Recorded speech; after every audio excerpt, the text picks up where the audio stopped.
Well, good morning, everybody. I'd like to call to order this Thursday, October 12th, 2023, Committee of the Whole of the Pierce County Council. The time is 9:33 a.m. Madam Clerk, will you please call the roll? Thank you. Councilmember Campbell. Here. Councilmember Kruger. Here. Councilmember Denson. Here. Councilmember Hitchen. Here. Councilmember Herrera. Here. Councilmember Morell. Here. And Councilmember Mello. Here. All members are present. All members are present and a quorum. Thank you very much. Item number 3 is approval of the agenda for this morning's Committee of the Whole. This morning, we're focused on the Planning and Public Works Department's proposed biennial budget, and then reserve time before a lunch break for council member discussion about this budget. Are there any objections to approving the agenda? Not seeing any of the agenda, will stand approved. As indicated this morning, we are spending time together with Director Tatotson about the Planning and Public Works Department.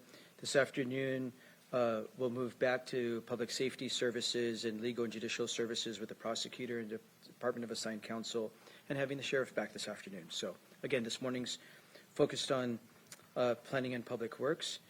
I'm going to ask Mr. Boki to help me introduce this item and orient us. Thank you, Chair Mello, Paul Boki, Council staff.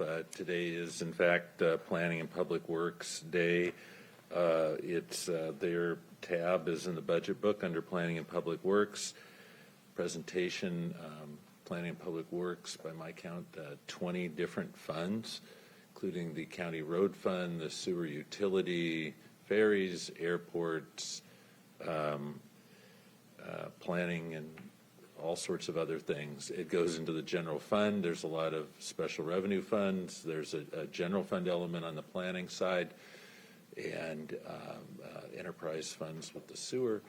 So there's a lot of impact, and they have prepared a rather extensive PowerPoint presentation for you today. So we welcome Ms. Jen Tatotson, the Director of Planning and Public Works. Thank you. Good morning, Director Tatotson. Thank you for being with us and preparing your presentation for discussion today. I will ask you to pause as we get through sections so that we can ask questions and have a dialogue. I also want to remind members, this budget discussion this morning is really focused on the operations of the department, not the capital improvement plans. So not the transportation improvement plan, not the wastewater improvement plan, not the surface water improvement plan. Those are being discussed in committee and being forwarded to a different committee of the whole for consideration and amendment. So we're not going to dive into the details of the plan, the improvement plans. That is not what we're doing today. We're doing everything else other than the improvement plans in the discussion today. Director Tatotson, welcome and good morning. Good morning. Thank you. Can you hear me okay? We can hear you well. All right. Thank you, Chair Mello and council members. I am happy to be here with you to present the Planning and Public Works Department budget for 24-25. I'm Jen Tatotson, the director of the department. I'm accompanied by Assistant Director Melanie Halson here, and joining us remotely is Deputy Director Bruce Wagner, who is on a well-deserved vacation this week. Together, along with the more than 800 dedicated employees of Planning and Public Works, we have the privilege of stewardship for 20 different funds, including a small allocation from the general fund and an ARPA allocation, which is a temporary assignment expected to last for the next 3 years. Each of these funds do have their own specific purpose, set of rules, and challenges that we embrace daily, while also working really hard to coordinate our efforts across all of the programs, all of the funds, all of the divisions, to deliver the services and projects at the lowest cost possible to the taxpayer. All combined, the total PPW portfolio proposed is just over $956 million for the next 2 years. Next slide, please. We do have a very large portfolio, and a lot of what we do is what you might call foundational or low visibility. These are services that people rely on day and night, regardless of what is happening in the news or in other parts of the world. But our teams also make significant contributions to many of the priorities identified by the executive and by council, And we do that by leveraging our expertise, the significant resources that have been entrusted to us, and our commitment to making Pierce County a place that we're all proud to call home. Here I've highlighted the budget priorities from the council's resolution that have a close nexus to the work that we do in PPW and some of the initiatives that we've been asked to advance, which I'll be talking about today. Next slide. Just a quick look at our current organization. The boxes in green represent what I call department-wide support. These provide leadership, administration, fiscal operations, process improvement, policies, procedures, performance monitoring, technology solutions, and public information services to all of the blue boxes below that I call our technical divisions. These teams deliver the physical services, the projects, the programs directly to the public. So I'm going to talk a little bit about how we cover the costs of these department-wide support services in a moment, which will help put a lot of the accounting details that you see in your reports into context. It is a complicated accounting structure that we use. We spend probably 2,000 hours this year making a lot of improvements to the way we keep track of all of our costs, the way we allocate the costs. So I'm excited to talk about that today. Any questions on the organization before I move on? Questions about this department's organizational chart? Let's see, Director. Okay, next slide.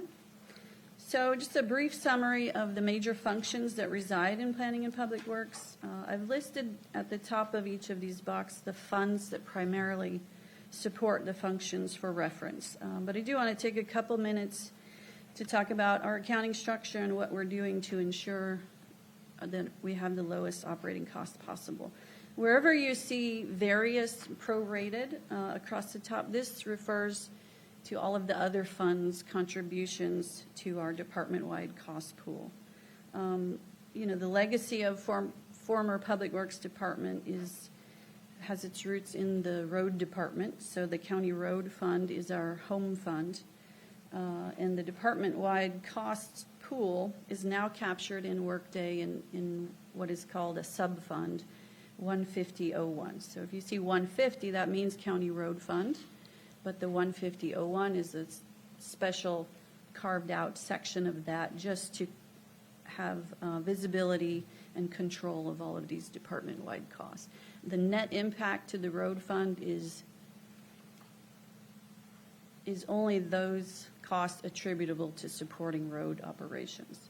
The rest of these costs are allocated to the sewer fund, the airport fund, the ferry fund, the swim fund, all, et cetera. Okay.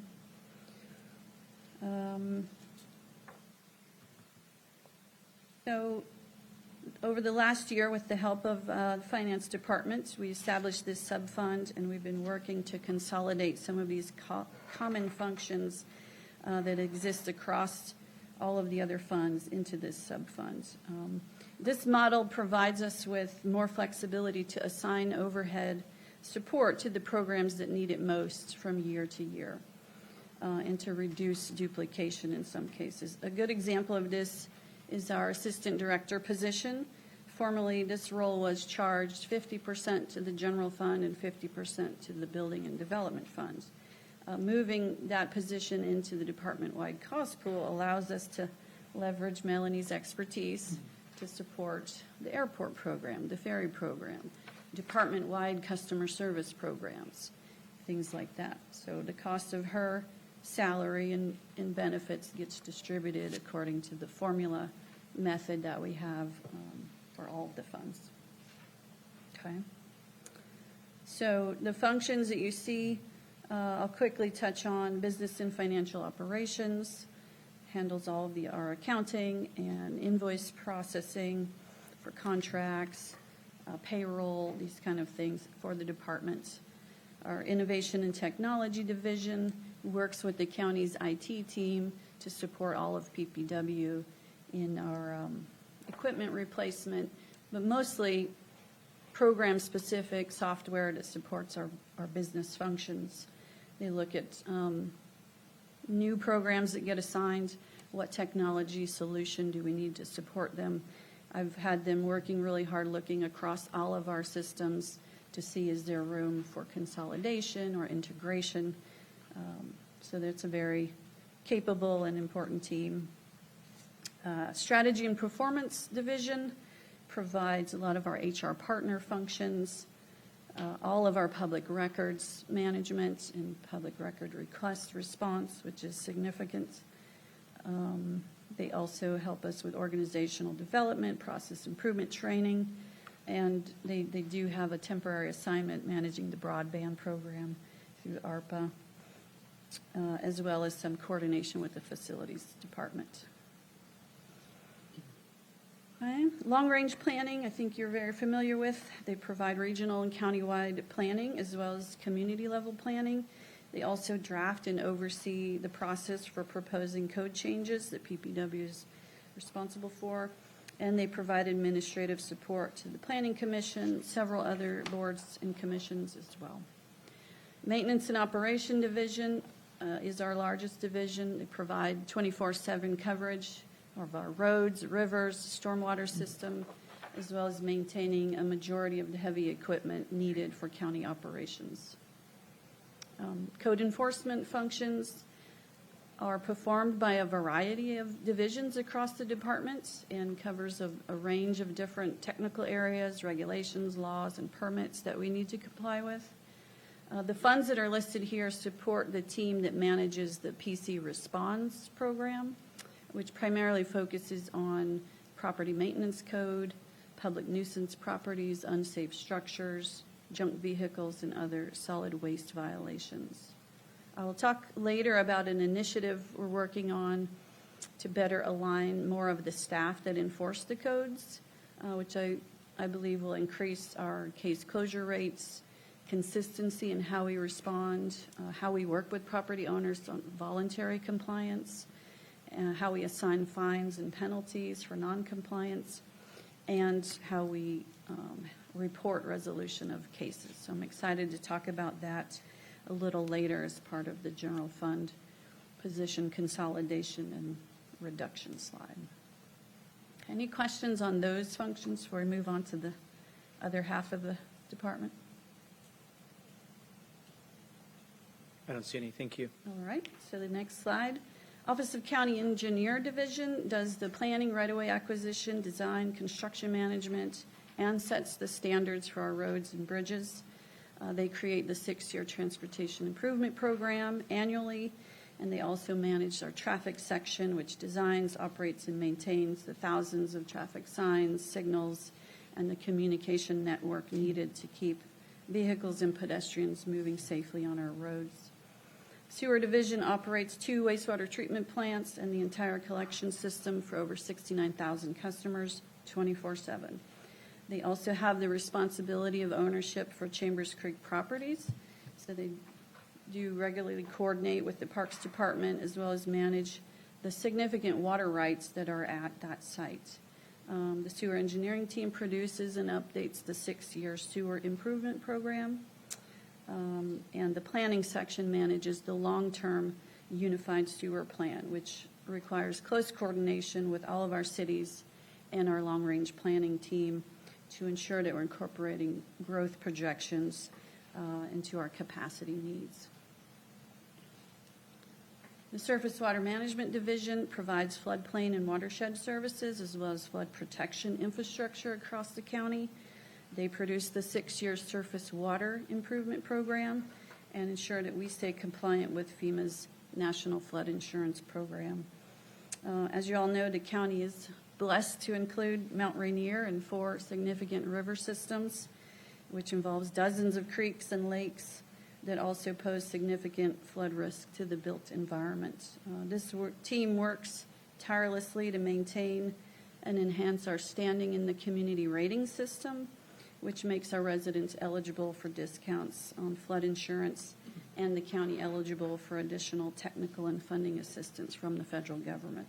So this is a super important program we prioritize greatly across the department. The Development Center provides permitting and inspection services for building construction, land and development activity in unincorporated Pierce County. This operation primarily is supported by the Building and Development Fund, but also receives support from the general fund to provide non-revenue generating services to the public.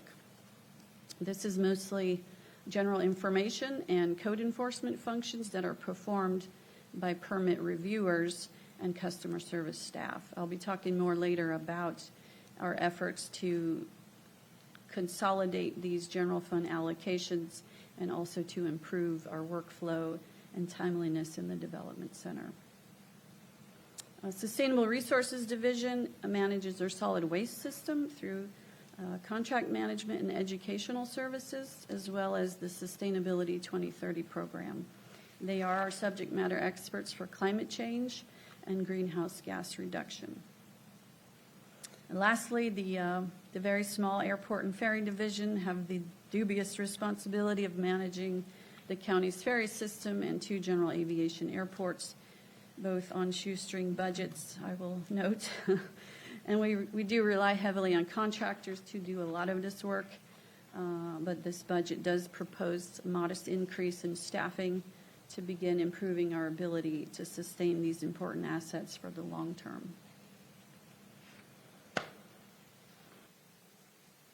Next slide. Our staffing graph. This shows full-time equivalents requested in the 24-25 budget by the division that they would functionally report to. The budget book that you have reports FTEs by fund, so it's not a one-for-one match because we organize and operate to be the most effective in the field. And we do have divisions that use multiple funds, as I've mentioned, so you can cross-reference them. I assure you the totals do reconcile when you add them all together. 835.5 FTEs are allotted to Planning and Public Works in the budget book that you have. This does account for some ARPA allocations as well, which are temporary. The largest divisions are Maintenance and Operations, Sewer, and County Engineer Division, which together account for well over half of the department at 533 FTE for those 3. Any questions on this slide? I don't see any. Fine. We're tracking. Very efficient. Your staff challenged to see if I could get through all the materials. If I'm going too fast, please stop me, let me know. We'll be sure to let you know. Okay. All right. The needs and challenges across our portfolio are nearly endless. I want to focus today on a few key themes that capture the most pressing current issues and that guided the development of our budget. The first is accommodating growth. And I do want to point out, as we get into the decision packages a little bit later, we have them organized by fund. The folio that we've provided here organizes the decision package by these themes. So it's a little bit different way of looking at it. It's the same information, just packaged in a more digestible way, and is meant to be a quick reference guide for you. So under the theme of accommodating growth, in my view, planning and building the infrastructure we need to stay ahead of population growth requires long-term commitment to strategies and investments, even as the near-term priorities change. Some examples of this are landfill capacity, several major road projects that you're well aware of, and the wastewater system. Our 2024 Comprehensive Plan periodic update poses many challenges and opportunities to shape the future of this county. The work my team has been leading and the significant engagement we've had from a wide variety of stakeholders, I think, is a testament to our commitment to sustainable growth, and we're working hard to bend the trend of urban sprawl. This budget provides the resources to complete the plan update and get it adopted by December of 2024. We will then be able to shift our focus to the next massive endeavor, which is updating the Shoreline Master Program, due by the end of 2029. Reliable public services and infrastructure is the next theme. The need for these services and infrastructure continues to grow while the competing demands on our resources becomes more intense every year. Our infrastructure systems are very capital-intensive assets, many of which do not generate sufficient revenues to be self-supporting. So this is a huge challenge that we grapple with. Also, residents expect a very high level of reliability in their utilities, in their transportation, their permitting, and other public services. And providing that level of service comes at a cost, which often requires trade-offs and difficult choices. So in this budget, we grappled with the desire to keep costs low while also providing modern solutions as quickly as possible. Additionally, I would be remiss if I didn't talk about the impact of increasing regulations. State and federal regulations do drive up costs and require constant investment in infrastructure, training, process changes, and staffing to keep up. One example is our Phase 1 municipal stormwater permit and Department of Ecology's stormwater management manual for Western Washington, which we're required to comply with. We're expecting changes in this biennium that would lower thresholds for development size and certain construction materials that will trigger new requirements for stormwater facilities. This will increase construction costs, compliance review costs, and maintenance costs. We're also expecting regulations to address new chemicals of concern and their impacts to downstream water bodies. Similarly, our sewer discharge permit, we expect an increased focus in this next cycle on nutrient removal, mostly nitrogen, but potentially phosphorus as well. We're expecting PFAS regulations to come into play during this biennium, and each of these may require us to spend significant resources adjusting the treatment process, identifying new point sources, and requiring more pre-treatment, as well as reporting and compliance requirements across the whole system. Lastly, on this theme, reclaimed water, in order to have long-term sustainability of our aquifers, we as a utility, we need to be ready to operate a reclaimed water system and minimize the needs to increase our discharge rate into the Puget Sound. So we're currently working with Ecology and the developer up at Tahali to understand the permitting requirements for getting that reclaimed water system online with the next expansion of the Cascadia treatment plant.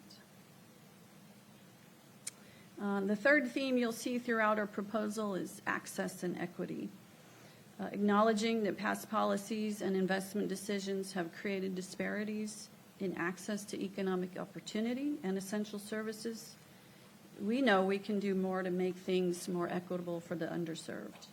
Incorporating equity data into our capital and community planning efforts in a meaningful way requires extensive engagement, and especially with communities that have not historically participated in our government processes in the past. And this will require us to change some of our internal processes for developing projects, and I'm excited to take this on. One way we hope to engage new participants is through the Vision Zero program. I'm super excited to say we've just launched a new Vision Zero webpage to start that process outwardly and to start changing the way we think about our road system with the goal of reaching zero deaths and serious injuries attributable to traffic. Lastly, on this slide, to ensure equitable access for county services and information for all members of our diverse community, we've proposed the creation of a new language access and equity coordinator position, and we are poised to lead a countywide effort to develop language access plan and standards, and we intend to integrate the equity analysis for all of our capital projects at a much earlier stage in the process going forward. So I'll talk a little bit more about that later in our decision package detail. Next slide. So here, I do want to pause for feedback because there's a lot of material in the presentation and we have limited time. This slide captures the vast majority of our decision packages, and which are listed out individually by fund over the next 10 pages. So I wanted to ask you if you want to go line by line for each of the decision packages. I won't spend much time on this slide because it'll be very repetitive.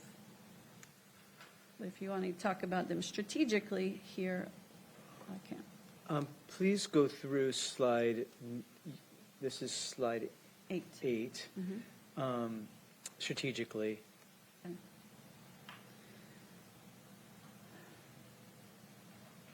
All right. So let me start with a couple of things that you really won't see in decision packages, and I want to reassure you that they are incorporated into our base budget. First is transportation planning. I mentioned Vision Zero a minute ago, but we're also actively working on updating our approach to Safe Routes to School program, ADA compliance, and other pedestrian needs in the road network. The county engineer team will be working on updates to the road design manual this year coming up, our right-of-way needs plan, and has been working really closely with long-range planning on bringing forward policy choices on transit-oriented developments, on active transportation, street lighting, levels of service. All of this and the 20-year capital facilities plan that will be proposed for the comp plan will trigger a need to update our traffic impact fee program. So we're planning to do that as soon as we have a fairly final version of the comp plan to analyze. The second one is permitting timelines and increasing housing supply. Through the residential use code updates that you've already approved, the comp plan updates, and future regulations that we'll be bringing forward for cultural resource protection and SEPA exemptions, we are setting the conditions to increase housing supply and diversity of housing types. I'm also 8 months into a massive process improvement project in the development center. It's called the WIP, the Workflow Improvement Project. This is redesigning the way that we help our customers, the way we take in and review applications and issue permits. We're testing many new concepts through pilots, and we're engaging industry every step of the way. We've already seen some really great results from some of these pilots, and you'll be seeing a code amendment package next year to try and remove some of the administrative barriers in our development regulations that are causing frustration in the system. You'll also see a refresh of our websites and online tools that will help the public navigate these complex regulations that apply to their property. We're also working with the developers and builders to expedite the delivery of new homes where we can responsibly. We continue the Affordable Housing Incentive Program, and we've expanded the Executive Priority Review Policy to include public agency projects, which is already helping to deliver needed public infrastructure on a more expedited timeline. I'm really excited about the future of the Development Center, and I appreciate your support as we work through these initiatives. Okay. I'll talk about financial planning and resource management.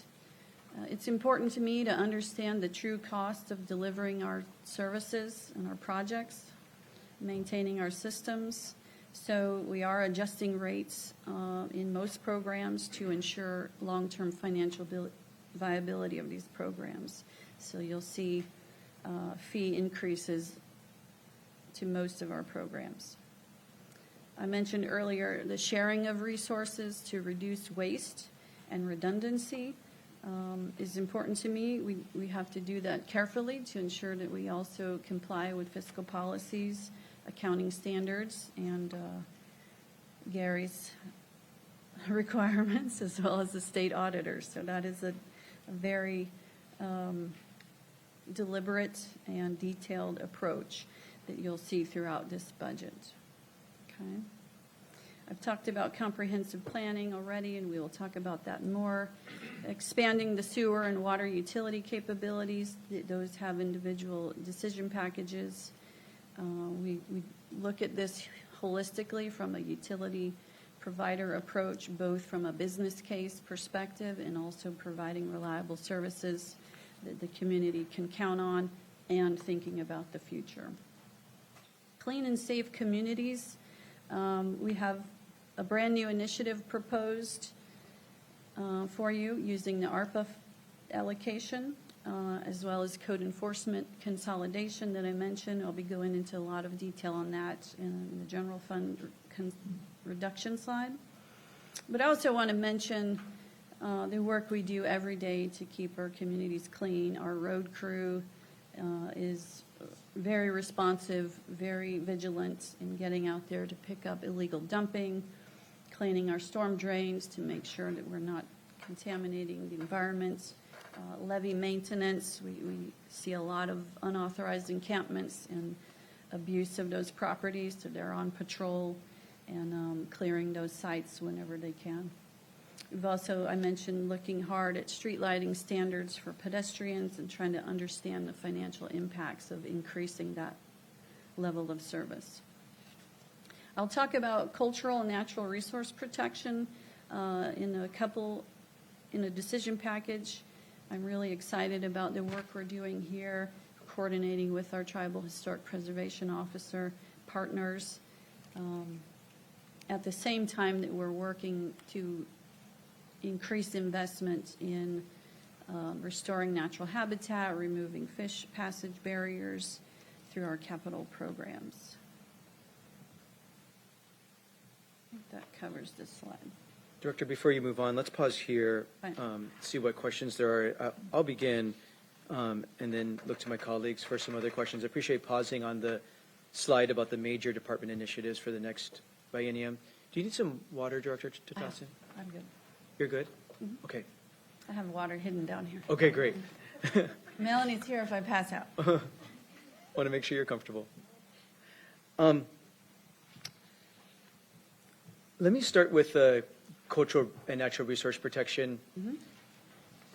In the budget proposal, there is an addition of an FT.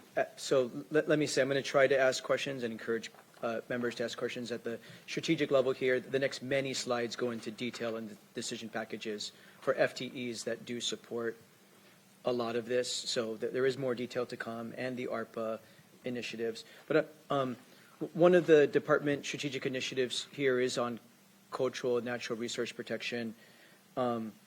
It's in the budget book. It indicates it's to be paid out of the building fund, which is fine. How is that person going to be able to be allowed to work on other initiatives? I imagine you're going to have this person work on for some policy development, code update, and some of the policy work, not. Yeah, that's a great question. I put the position in the Building and Development Fund 176 because primarily you'll be supporting review of applications and review of cultural resource reports associated with applications. But through work tags and Workday, we establish project codes. We can share resources. We do this today with some of our specialty skills, like geotechnical engineer that works in County Road Fund can support the development center. We charge back the labor through work tags. So we just keep track of the time, and it gets paid for through an interfund transfer. Okay, so you do envision this person being able to both work at the systems level, the policy level, to help Absolutely. streamline things, properly protect cultural resources through good policy, Yes. so that there's consistency and Absolutely. rules, and individual building permits and cultural resources review as necessary. They'll straddle both those functions. Yes, they will work closely with the long-range planning division in the development of the regulations. Right now, we don't have this expertise in-house, so we've hired a consultant to do this role with us as we start to draft new regulations. If I can get this position established immediately, with HR has already drafted a new classification for it that does talk about programmatic level oversight and support and individual case review. Thank you for explaining that. I'll pause some of my questions and hear from others. We'll start with Vice Chair Campbell. Thank you. I have several, but I'll try to just two kind of questions, and because I think I know some of my colleagues will ask some of the others. You talked about engaging in the equity analysis more up front, and using the equity mapping tools. Got a preview of a project yesterday or Tuesday with Canyon Road, but they did an impact analysis in a 10-mile radius, thereby looking at the impacts of Canyon Road to University Place.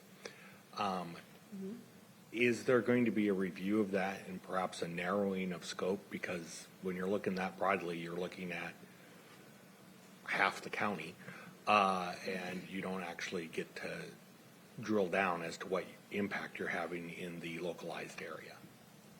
I think there's a need for both very micro level analysis and broad regional analysis when you're talking about a large transportation corridor.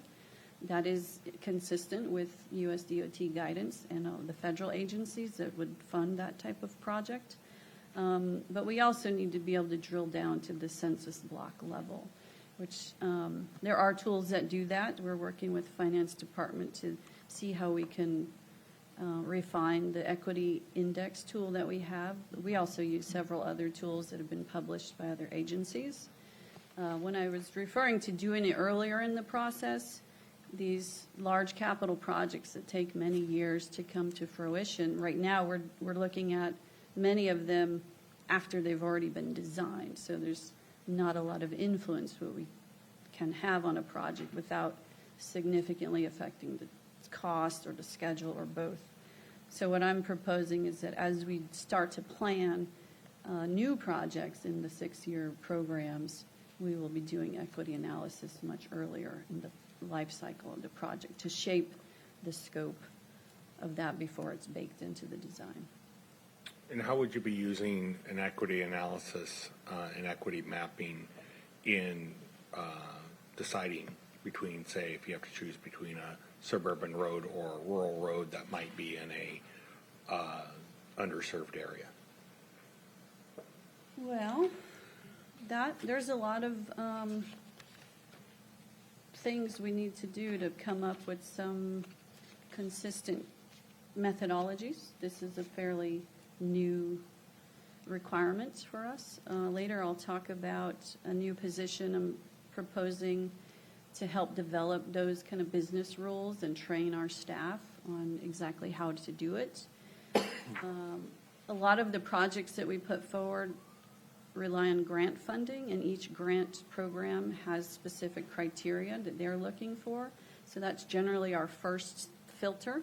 What equity priorities is that grant program going to prioritize to fund it? A lot of the ones in the federal infrastructure programs right now are looking at income levels, education levels, health factors, all of the factors that we've incorporated into our equity index. So we look at those. But rural is often prioritized in some of the programs. Some of them are targeting urban population. So it really depends on what funding we're trying to get, and then secondly, what the outcomes that we want to influence here. So there is a lot of work to do in defining what our priorities are, and you all will help guide that. I think this new effort to retool or refine the equity index will have a lot of influence there as well. I know that in the past, often our rural communities have been left behind, and I think that the equity index will indicate that there's significant need within our rural communities to have equal, if not additional, supports. We see this particularly through the rural separator in East Pierce County and parts of Key Penn that often have been left off because there hasn't been the justification before. So I'm hoping that this can help paint that fuller picture of service needs and past versus future. Shifting to one more, you talked about streetlights coming up, streetlights in the future. You have to, and it was you listed a whole series of initiatives you want to move forward on, cleaning up encampments and all this. Streetlights was the only one where you said, but you want to study the fiscal impacts. So is it you're moving ahead on the other ones, but that one you're going to hold off on implementing the both transportation and human safety impacts of streetlights until you can do more analysis? It's both. We are moving forward with investing in more street lighting. We've partnered with the Human Services Department this year for a community development block grant. It's $250,000. We prioritized some areas based on an analysis we did. So with that money, we're going to infuse new lighting. What I'm referring to is before we change the design standards for our roads to incorporate lighting beyond what we have today, we're going to come forward to you with a very thorough analysis of what that would look like at different levels of service, system-wide. Okay. We know that when it comes to many of our suburban and rural areas, again, in the past, we failed to properly provide for street lighting along the way, and now has led to higher than normal traffic accidents, fatalities involving pedestrians, and higher crime rates in the areas that don't have the street lights. So while it directly impacts what happens on the road, it also impacts what happens off the road. And so my hope is that you can keep that as a high priority going forward, because I think many of us want to we see crime around the community, and we know we need to approach that from every possible angle. And it's not simply, it's more than just put more officers on the street. That's another one where that's getting cut back, and I don't understand. But but we have to go for more of the root cause, and streetlights are part of that. So I appreciate the work on that. Thank you, Chair. Thank you. Councilmember Morell? Thank you, Mr. Chair. The chair brought up cultural resource position. Can you help me to understand what projects and how this position will be used? Yes, I can. The vision for the position, it's a brand new capability to close a gap that we have today in specialized area of expertise. So we need this expertise to support the development center for private development. So any project right now that's subject to SEPA requires that we do a review for cultural resources. The way we're handling it now is we simply send it to our tribal historic preservation officers and await their response, because we don't have the internal expertise to make a decision if this would trigger protections or additional field surveys or anything. So that's the way we do that now in the development center. On the capital side of things, we also pay between $400,000 to $500,000 per year for consultant support to do cultural resource surveys for our projects that are subject to SEPA and NEPA, the environmental review process. For federal projects, we have to do it. So county road projects, sewers, doing a major excavation, we need this review to be done up front before we can move on to the final design. So we spend a lot of money on that. This position would support both of those efforts, as well as programmatic level policy, regulation, development, and maintenance of the code, and just establish Pierce County as a relevant player in this conversation. Now, are those requirements coming down from the state, or? These requirements have existed for decades from federal and state law. Okay. I'm just curious of the, let's say, the developments. How many of them have actually found items of cultural relevance? Because I'd have I to hear research that about over the- this a lot, and it's just another layer of cost that is put upon developers with no real results. Because if they're doing, I could see it along shoreline, maybe along creeks, someplace where Native Americans used to populate, but out in the middle of suburbia, I have yet to hear of a cultural study that was done, resource study that was done, that came up with any results whatsoever.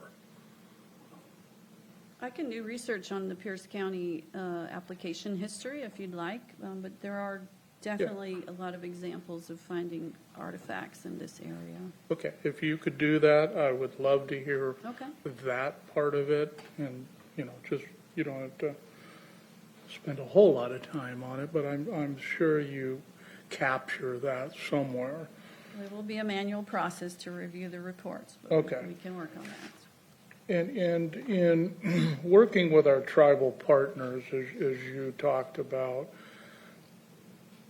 the increase for economic development within our tribal partners is apparent. They're developing other than just, the typical type commercial operations we've seen in the past. I know, they do a lot of convenience stores, a lot of fuel stations now. What is our interaction with our tribal partners when it comes to permitting a commercial facility in the middle of Frederickson? It varies. If the property is in a federal land trust, then the tribe has full jurisdiction to do the review and permitting of development of that property. Our role in that case would be looking at access to county roads. We are responsible for reviewing and permitting new driveways, for example, any changes to the traffic circulation. If there's a traffic impact, we can require an impact analysis and mitigation on our roads. We cannot regulate what occurs on the property if it's in a federal land trust. So can we then, is it request traffic impact fees, or is it mandatory that they pay traffic impact fees? We require the impact analysis, the report and the study, and then we see if there's mitigation. I don't know offhand if we collect traffic impact fees. I'd have to research that and get back to you. Okay. And then my last question is, I know when it comes to transportation, we rely on levels of service as far as how we grade or show how a corridor is functioning or non-functioning. Do you think in the future, we're talking about equity index, equity review of those, do you think that level of service is actually going to then change? As far as traffic congestion goes and capacity? Correct. I think it will be a factor. We know that when there's significant traffic congestion, there are associated health impacts to the nearing properties. So that is a factor. Most of our roads do not fail concurrency based on congestion right now, but we do study that. That's a big part of the comprehensive plan transportation element, is the modeling for the future. And if we change land use patterns or zoning density rules in the comp plan, what will it do to traffic? So we're absolutely studying that, and it is part of the equity analysis. Okay, so congestion relief is still Yes, sir? a key player in figuring corridors out? Yes. Okay, thank you. Thank you, Mr. Chair. Thank you. Councilmember Coover. Thank you, Chair. I was just curious on the cultural study. Do you know about how long they take, like a few days, a few weeks, a month or two? And if that might add on to the length of getting the project going, or perhaps they coincide with the other research that is being done? Yes, that's a great question. It varies depending on the size of the parcel, the location. If a study has already been done, they can reuse a lot of that background information. We see them take on large developments where there has been no study before, 1 to 3 months. Depends on if the applicant has an archaeologist on contract already and can just task them to do it. The archaeologist community is in high demand and is a low-density community, so there is competition for that work, so sometimes that causes delays. We have waited 3 to 6 months for some large projects to complete the survey and get the report to us. And then there's a 30-day review period by the tribal staff once the report is received, and there can be some revisions requested. So it really depends. It can be done in a month. It can take 6, 7 months. And is there perhaps a nexus, or if someone does a study in a certain area, that if another project is over here, that there is a distance where maybe they don't have to do a study, or they can reimburse the company that did the study over here to be able to use their study? Not directly, but we do try to work with applicants and coordinate if an existing study was done recently in an adjacent parcel. If the owner of that study is amenable to sharing it, we can share it. But the radius is small that a survey, a field survey would apply to, because you're actually probing in the ground to see if there's any evidence of artifacts there. That's very localized. Okay, thank you. Thank you, Chair. Thank you. Councilmember Herrera. Thank you, Chair. A lot of the questions have been answered already, but I had one more on the archaeological position and the process of it. Do the field surveys apply just to new development, or does it apply to, like, say, there's an old building that's been there for a while, we know there was probably something there, it's tearing down, we're putting a new building there. Does that apply to any of that, or is it just new development? Right now, it applies to any project that's subject to SEPA. Okay. Any project subject to SEPA, we can request that. If the tribes, right now we're relying mostly on the tribal knowledge. If they indicate that is a site of significance or has high risk, we can require that. Some schools of thought say only if you're disturbing native soil do you need to do a survey. What we've seen is that many sites were built on top of previous villages, burial grounds, and so the guidance that's coming out of the State Department of Archaeological and Historical Preservation would say that we don't limit ourselves to just native soil disturbance. Thank you, Chair. Thank you. Vice Chair Kimball. Since this has become the presentation on cultural review of properties, could you get me a copy of what one of these looks like when it's completed? Because I would just like to understand what all they're looking at. They are controlled documents because of the sensitive nature of the material. I can definitely get you templates and samples of what goes into the report. Samples, Yeah. a slightly redacted one. I mean, Yes. just something that, because I can do just that. so we can, because I don't know how many of us have ever filled one out, but what all is being looked at, and is this strictly limited to Native American indigenous study, or if they found artifacts from early settlers that had come here, would that hold equal weight? It is not limited to just indigenous communities. It's looking for archaeological artifacts, which has a certain definition that the DAP provides and the federal laws provide as well. So prehistoric, any type of archaeological artifacts. Okay, so anything from but just to be clear, any of the early settlers, any of that lost history or anything like that could be discovered as to how, as settlers moved in, the land was. Yes, and that history of the land is typically part of the report. And we'll go back as far as they can find. Okay, thank you. Thank you. Does that include the 1960 Cadillac in the back of Marty's backyard? Is it on the historic register? And we can nominate it for you. I wish. Director Tatotson, I'm going to ask about something not related to cultural resources before we move off this slide. Okay. And that is twofold.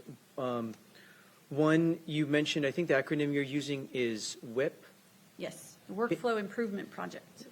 Workflow Improvement. Say the acronym for us. WIP, Okay. Workflow. Silent F. Silent up. Workflow Improvement Thank- Project, WIP. Thank you. Workflow, all one word, workflow.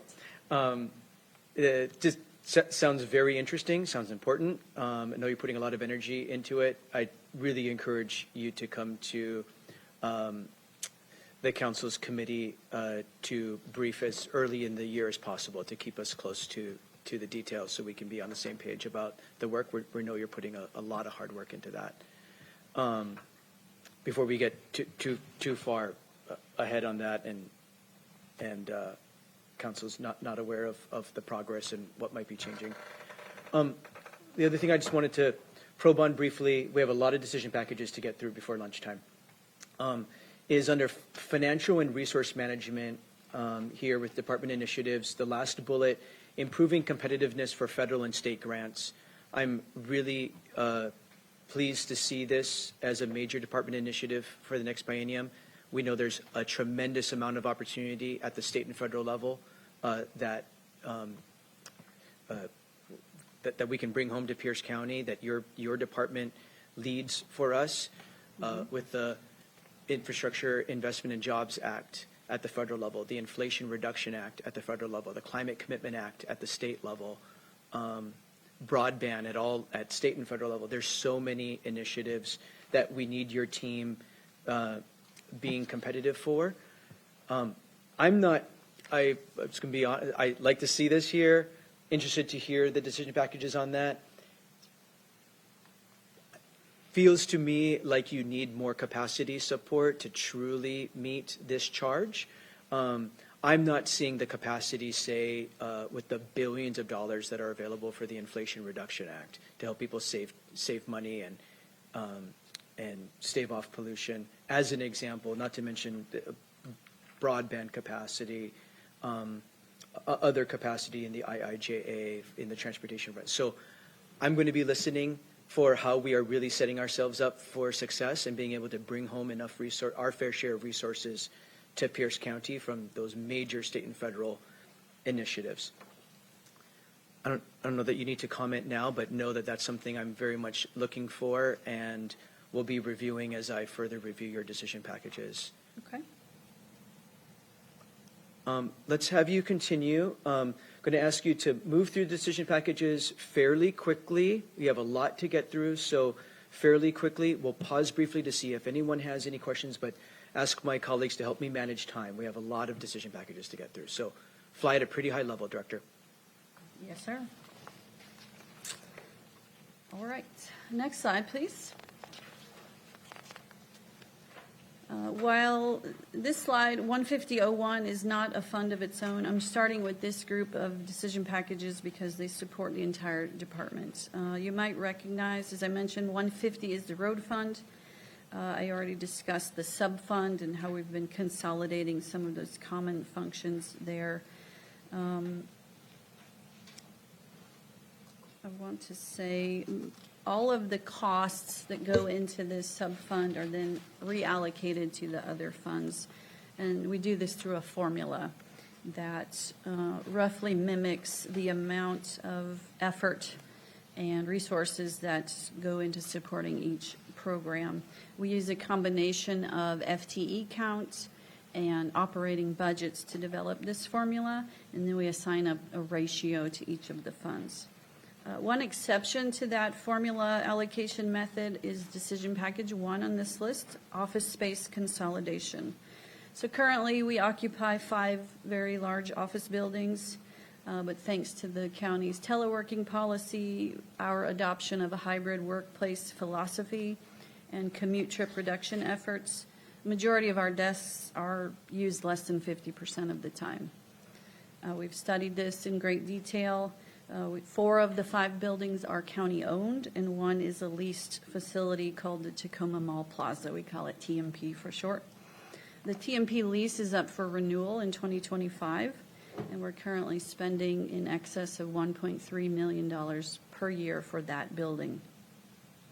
This project will make the necessary renovations in our 4 county-owned buildings to relocate all of the employees that are currently assigned to TMP into our other buildings, which will have quite a few benefits. One is more integration across teams, reduce the wasted space that we see today.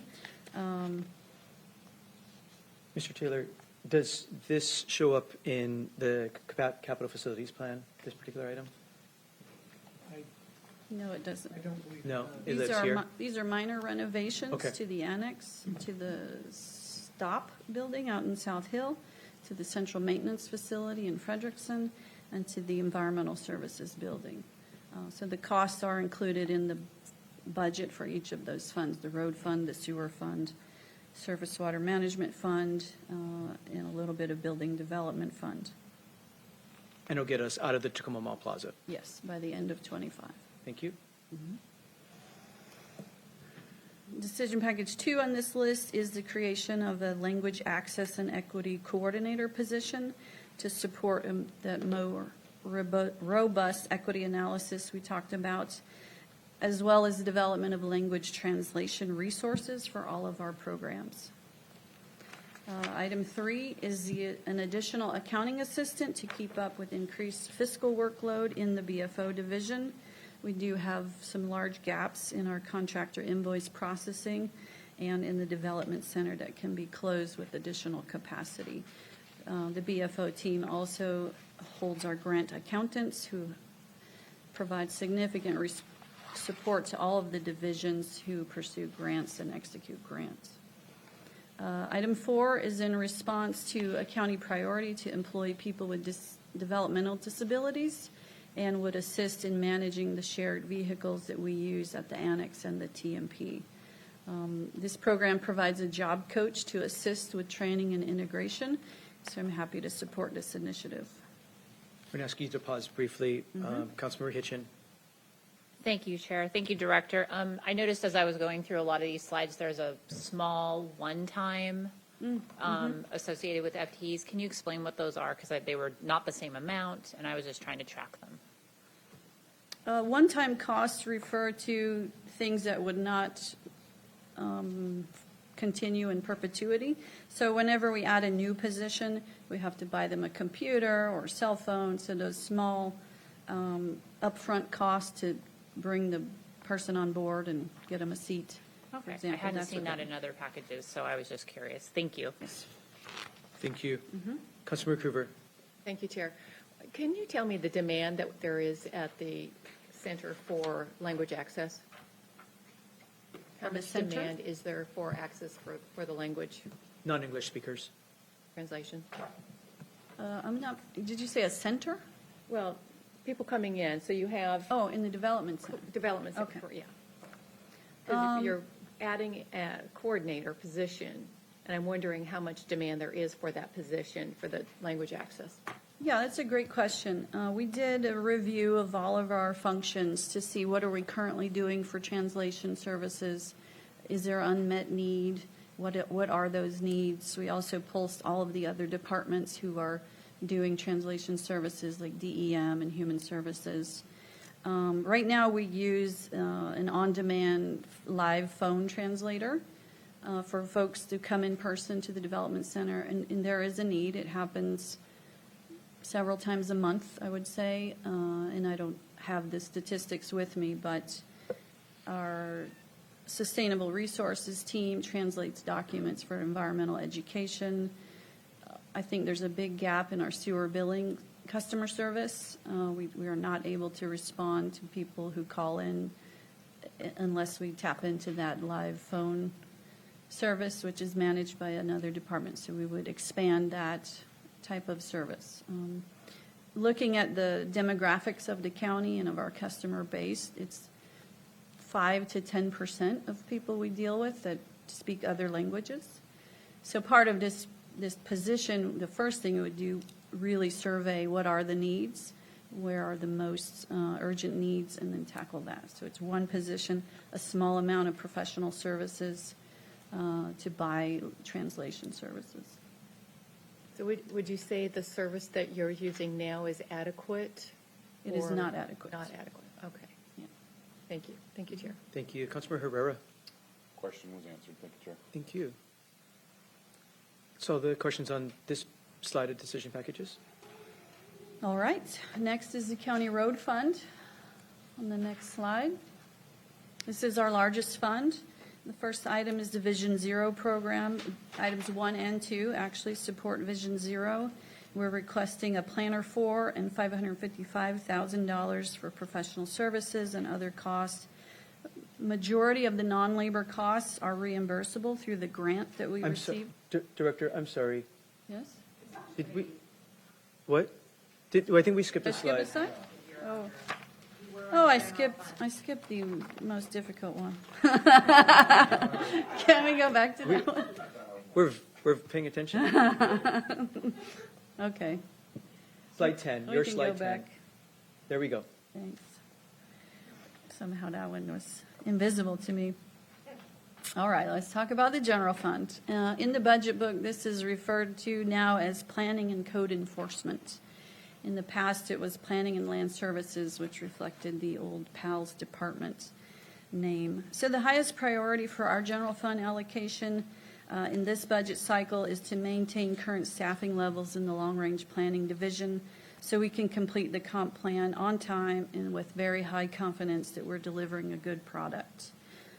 Decision packages 1 and 2 on this list accomplish that. The staffing level for long-range is 16 people, and it will reduce to 14 and 25 when the 2 limited duration planners expire. Items 3 and 4 are my first attempt to clarify the level of support that the general fund provides for each of the 3 main functions that Planning and Public Works does with general funds. There are a few small cost centers in Workday and resources found in what you see as special programs in the budget book. The 3 main functions that we do with general funds are long-range planning, code enforcement, and general information services. So I will be explaining items 3 and 4 in a lot more detail when we get to the budget reduction slide because they are all related. You'll also see companion decision packages in Fund 176. So if you'll allow me to dive into that in great detail a little bit later because it is complicated. On the code enforcement items. And the general fund consolidation, items 3 and 4 here. Yes. Okay. Thank you. And Director, it's really helpful that you put your decision packages, recommendations in priority order from you and the department. That's very helpful to see in that way, and not just a laundry list, to hear your priority from your perspective, who does this work every day. Thank you for doing that. Absolutely. So questions on priority 1 and 2 here, and let's save questions for 3 and 4 till later. Director Tatotson, the comprehensive, the staff you have for long-range planning, the budget book seems to illustrate that the FTEs here are 9. Can you help me understand the budget book and how many FTEs we're going to have for long-range planning?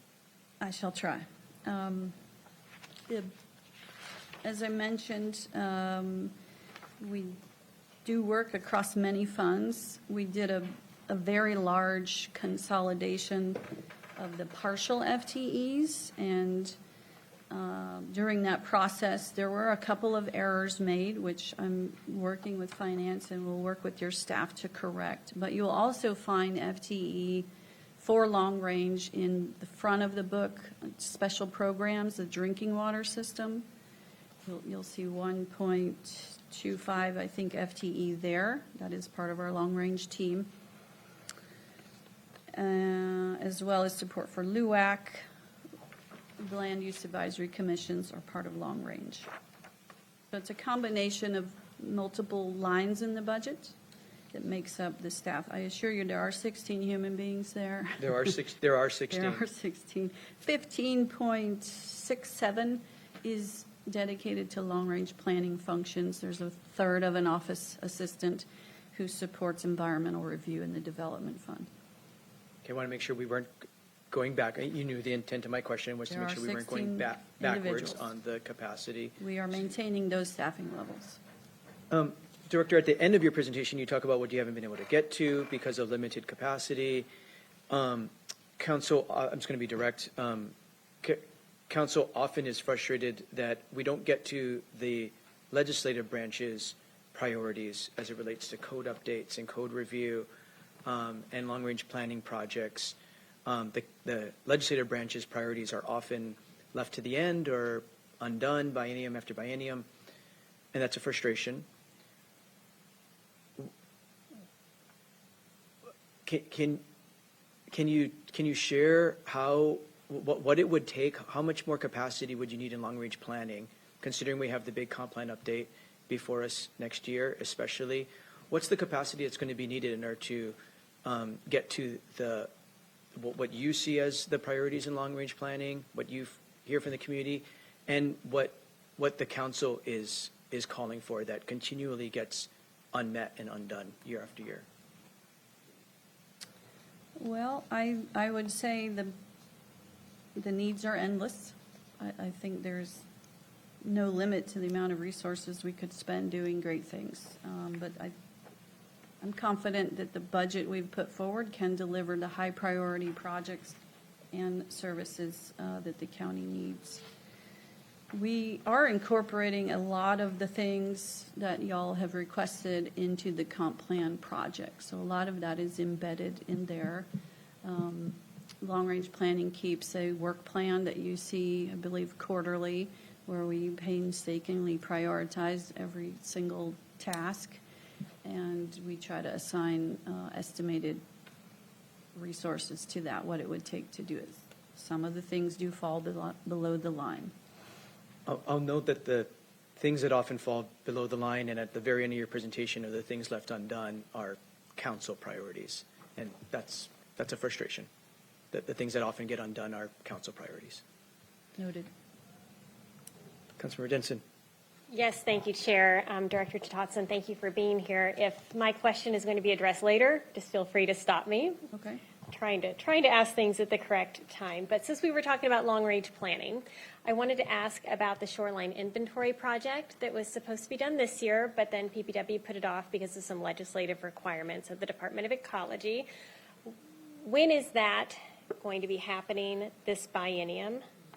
You're referring to the overwater structure inventory in the marine yes. shoreline? Yes. Anticipated to be complete December of this year. December of this year. Oh, great. Okay.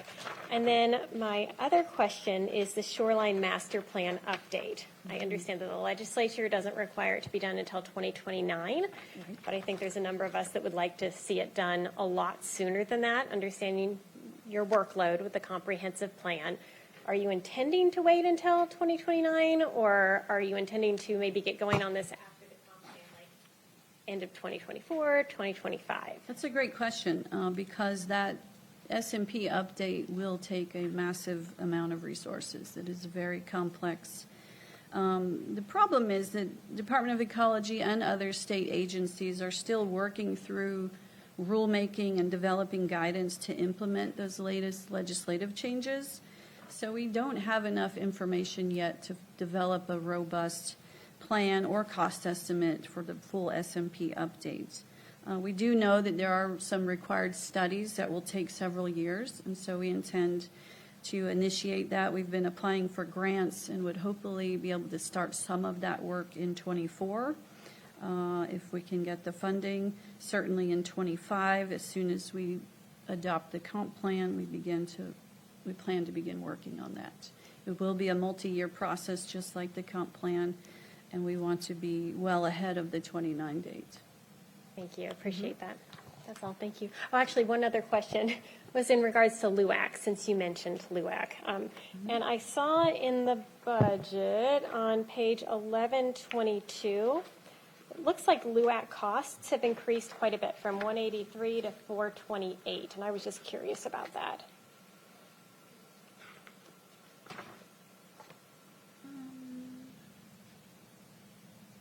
This is, again, part of our adjustment for the general fund positions, which I'll go into a little bit later to show you how we really made corrections to the cost centers. Before, all of the general fund positions were assigned based on workload several years ago, I would say. So we have updated them to reflect our actual work there. So I can kind of dive into that a little bit more on slide 22.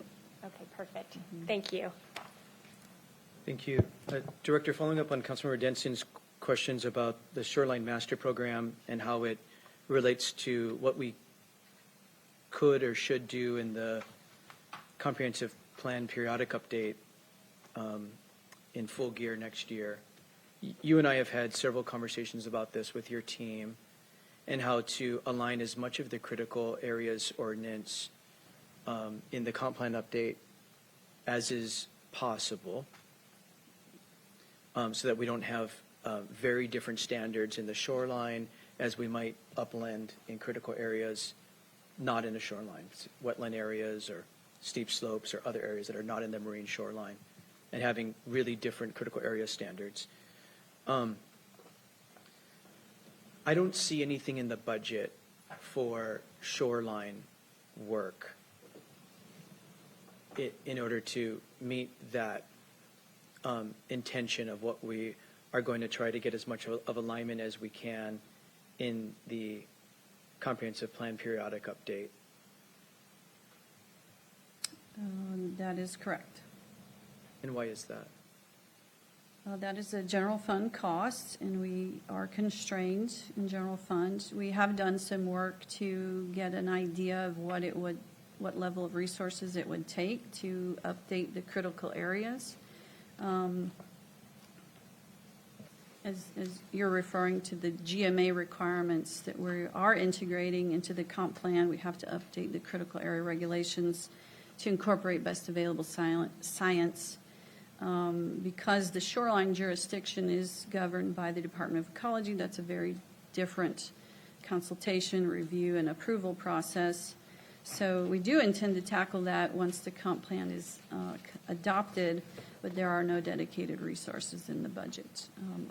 General fund proposals were required to include an offset, and the priority was to complete the comprehensive plan, so I did not want to jeopardize long-range staffing.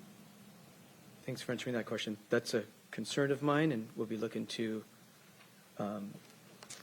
amend that in the budget. Please proceed. Okay, there's one other item on this slide, Transportation Facilities Fund, 321. We have one capital project proposed out at the Central Maintenance Facility in Frederickson to construct what we call salt box hangers. During the winter, we use a lot of salt and sand to keep our roads safe. We need to construct additional hangars for these dump truck boxes that distribute the salt and sand so that they aren't stored on the ground. This is both an efficiency investment and safety enhancement for our equipment operators and maintenance crews who right now have to change out the boxes on the dump trucks in the winter in a pretty laborious and precarious method using chains and brute force. So we'd like to construct these structures to put the hangers in, the spreaders. the spreader V, it's called V boxes. Any questions on that? Okay. Next is County Road Fund, 150.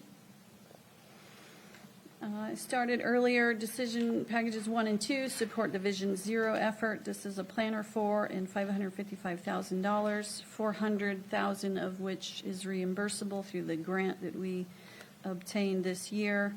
So we have the grant, but we need the full budget authority to be incorporated in order to execute this plan. Item 3 continues a limited duration position to support grant applications for capital projects. Most of the federally funded programs do require a benefit cost analysis, which is very time consuming. This position was authorized in the 22 supplemental. It was just filled a few months ago.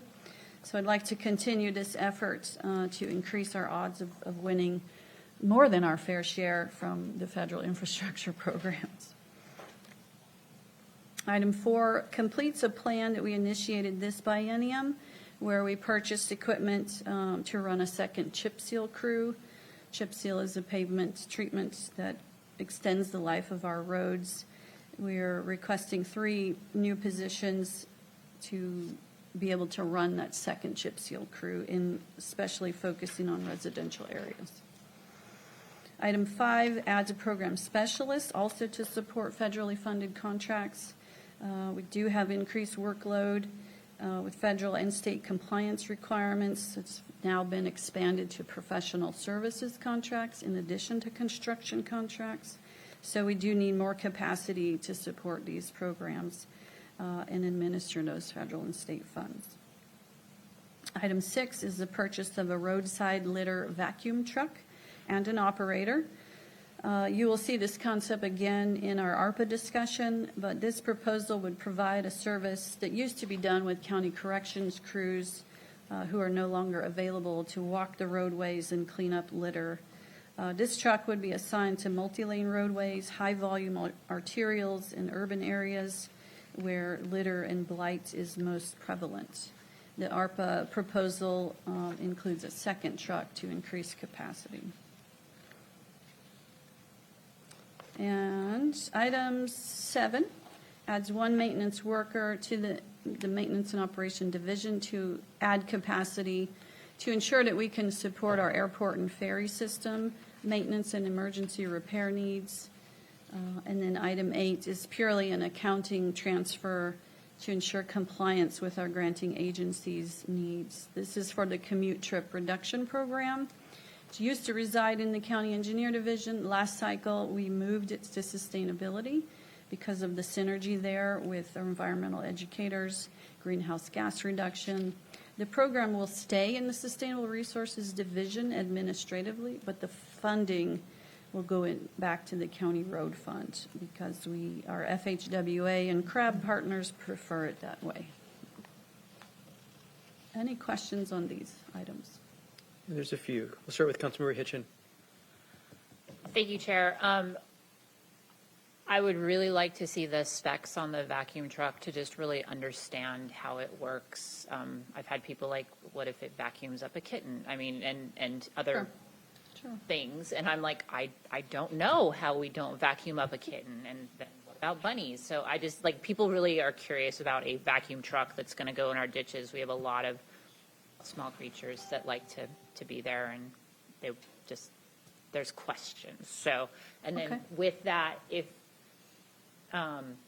the other question is the C-Click Fix app, which is new, well, new-ish. As far as if we were using this vacuum truck, is this something where somebody said, you know, a bag of garbage was dumped and then has now exploded?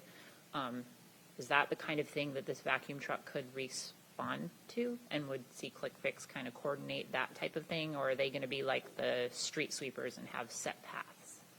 I'm going to talk about the vision for illegal dumping and litter task force recommendations in the ARPA proposal. But we did test multiple different types of equipment. We did pilots out at the CMF, demonstrations. We scattered all kinds of litter. items, big and small, to test the efficiency, the effectiveness, how easy it is to use. These trucks are operated by a person, so it's not a robot vacuum cleaner. There is an operator watching, but I can definitely get you the results of those pilots and why we selected, which piece of equipment we selected. We rented it for a while and we got free demonstrations. So I can provide that. The idea is that there would likely be fixed routes for this because we know there are corridors that are prone to litter. This is for small litter, not refrigerators, right? Those are handled on a call-out basis whenever they get reported to us through the 6,000 number, which is 24/7, through the mobile app, or through emails. We dispatch folks to go address illegal dumping. Okay, thank you. Thank you, Chair. Thank you. Councilmember Denson. Thank you, Director Dotson. I was going to say I'm so excited about the litter truck, but now I'm a little bit horrified and nervous. I had similar thoughts until I saw it in action. So Okay, we well, we can definitely don't arrange wanna a harm our demonstration as well. creatures. if you But like. I am really excited about it, and you listed some of the areas that will be prioritized. I also hope that you will consider some of the rural roads that are dangerous, and I'll mention the Key Peninsula Highway, for example, where there's very little shoulder. We've got volunteers out there cleaning up garbage, but they don't generally go along that road because it's really dangerous. So if occasionally the litter truck could be deployed to rural areas on roads that are particularly dangerous, that would be much appreciated. Absolutely. Thank you. And no bunnies or kittens are Right. present, of course. Vice Chair Campbell.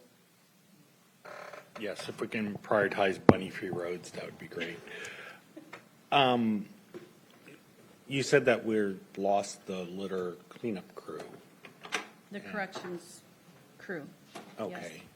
So is there thought of restarting that? Is there? Is Bruce Wagner on the line? Because I'd actually like to call on him, because for the last 2 years, we have been trying our best to resurrect that program, but have been unsuccessful. And there is no evidence that I'm aware of to think that we will get access to that labor pool. We have Okay. been looking at some other alternatives with nonprofits who try to employ folks who need low-skill work, but that also has proven difficult. I don't need to go down the whole explanation unless others really want it. Okay. If it's not I happening, it's appreciate not that. happening. But while a vacuum truck is great at doing kind of a broad, there's still going to be a need for hand crews in certain areas. No matter how good it is, there's either going to be Yes. just areas it can't get into or just things that it can't pick up. Plus bunnies. So what are we looking at doing? How much are we budgeting for hiring of casual labor? I mean, if instead of doing this, we hired people at $20 an hour, that'd be about Do you mind? 48,000 man hours of work out there. Do you So- mind if I address that with the ARPA slide, with the Community wait. Restoration and Cleanup Initiative? I can wait. Thank you, Chair. Thank you. Councilmember Morel. Thank you, Mr. Chair.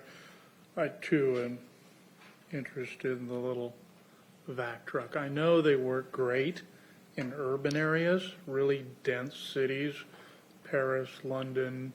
They use it day in and day out for picking up litter. I'm just curious when there's woody debris and vegetation and other things, how that's going to function. Because I still trying to wrap my brain around the concept of doing this. I mean, it's cute little rig that you go around and, got the arm that goes out like an elephant and sucks things up. But I don't want it to go the route of our pervious concrete cleaning machine that I don't even know if it functions anymore. It was a very costly unit when it was bought, and it was to maintain our pervious concrete sidewalks that we have. But it takes such a support team to run that operation. I'm just curious to see where that is, and I know Mr. Wagner, we've had plenty of discussions about this little rig, but I just don't, I want to make sure this little mini vac truck doesn't end up going down that road. Because the other thing that and maybe you'll get to this, I was curious about if there's any increase in our storm drain cleaning crews throughout this. And maybe you could get to that when you have a slide, but I want to plant that because I think as a county, environmentally, that's our most cost-effective way for keeping toxins out of the system is if we could, stand that program up more and maybe even invest in more super sucker vac trucks. But anyway, when you get to that, I didn't want to jump, but since we were talking about little projects here. No, that's a really good point, because our Maintenance and Operations Division does maintain all of the roads and the storm systems and our rivers, levees. This budget proposes 5 new FTE for the M&O division. One of them is for the vac truck. The rest is general labor, which does all of that. So it will increase their capacity for storm drain maintenance as well as road maintenance. Okay, because I would like to, at some point, to know what the repetitive schedule is, because I assume you have Sure. 4,000 drains, Catch basin. basins in unincorporated areas, and how you schedule that and not let residue accumulate to the point it overflows. And then also, I've been getting inquiries from some of my smaller towns pertaining to if Pierce County could help with that maintenance. Okay, we can So- set up a briefing of our stormwater maintenance program if you'd Okay. like out at CMF. We do work for several cities and towns on a contract basis as well, reimbursable, and we do need to update some of those programs. So they should approach us if it's a city or town we're not already supporting. They can come talk to us and we'll Okay, see if thank you. it's I viable or not. appreciate that. Thank you, Mr. All Chairman. right. Thank you. Councilmember Coover. Thank you, Chair. Is the Adopt a Road program no longer functional or effective, or could it be expanded? No, ma'am, it is absolutely functional and effective. It can be expanded, and I'm going to propose that as part of the ARPA initiative as well for litter Sweet. task Thank you. force. Thank you, Chair.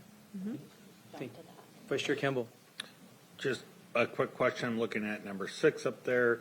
The cost says we add 1 FTE at 676,290. Then the one-time purchase of 300,000 is in the print, so I assume is that included in the 676, or is that separate? Yes. That's included, The okay. 676 is the total decision package. So the operator of the It's the equipment. VAC isn't going to make 676,000 over the 2 years. Got it. No. Thank you. Thank you. No. I think we're ready to proceed, Director Todd-Dotson. We have a bunch more to get through. All right, slide 12, Surface Water Management Fund. Item number 1 adds a planner to support the flood control zone district and increased workload for the SWIM portfolio. 75% of the cost would be reimbursed by the district, and the remainder would be absorbed by SWIM to support floodplain and watershed services, which includes the Lake Management District that was established this biennium. The second item adds a right-of-way supervisor to support real estate acquisition for flood control, fish passage, habitat restoration projects. As you know, right-of-way acquisition can often delay projects for years. And since we have several high-priority programs managed by SWIM, I thought it prudent to add more capacity and a higher level of expertise in this area to increase the likelihood of success of these projects. In the Solid Waste Management Fund, item 1 adds a position in 2025 to help us plan for the future of our county landfill after it's reached capacity. In '24, we plan to use professional services dollars to do a study, and then we will begin in earnest the after county landfill future. This is part of the solid hazardous management waste plan and the next step in that system. The item 2 is the companion transaction to the county road fund that I mentioned, moving the funding for the commute trip reduction program. It looks like a loss here, but it is accounted for in the road fund. And then item 3 increases an existing FTE from 80% to 100% to add capacity to that team for the solid hazardous waste management plan that was adopted this year. Councilmember Denson. Thank you, Director Totson. In regards to swim, is there money in this budget for the recreational pump out program, the boat? Yes. Okay. That is mostly grant funded by the state, but it is incorporated into the budget. Okay, I thought there was some match funds is that what's in here? That is in our operating budget. In the base budget. Not asking for anything new on it. Right. It's in the base budget. Thank you.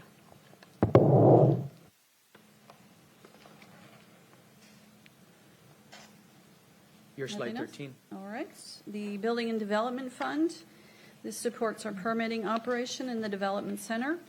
Item 1 is the annual increase to fees to keep up with our rising costs. You'll hear this theme throughout. The proposal also makes a concerted effort to increase our cost recovery rate and reduce the reliance on other funding sources. I did provide a fact sheet that highlights some of the benefits and the most common impacts that our frequent customers will see. That's the fee adjustment fact sheets that was in your packet. Item 2 adds the archaeologist position that we talked about at great lengths earlier. So I'm really excited about this program, but I won't belabor that at this point. Item 3 provides the budget authority to purchase new software that will guide our customers through complex regulations, and will have several other long-term benefits. All of these costs are factored into the fee calculations included in item 1. Items 4 and 5 are the general information and code enforcement position consolidation that we'll be talking about a lot as part of the general fund conversation. As I mentioned, these FTEs are intertwined across the multiple funds, so every time we make a change, you'll see a line item in each of the fund affected. So the net result to the development fund is an increase in cost and staffing allocation so that we do not reduce level of service in the development center. There's also some position conversions associated with this, which I'll go through in slide 22.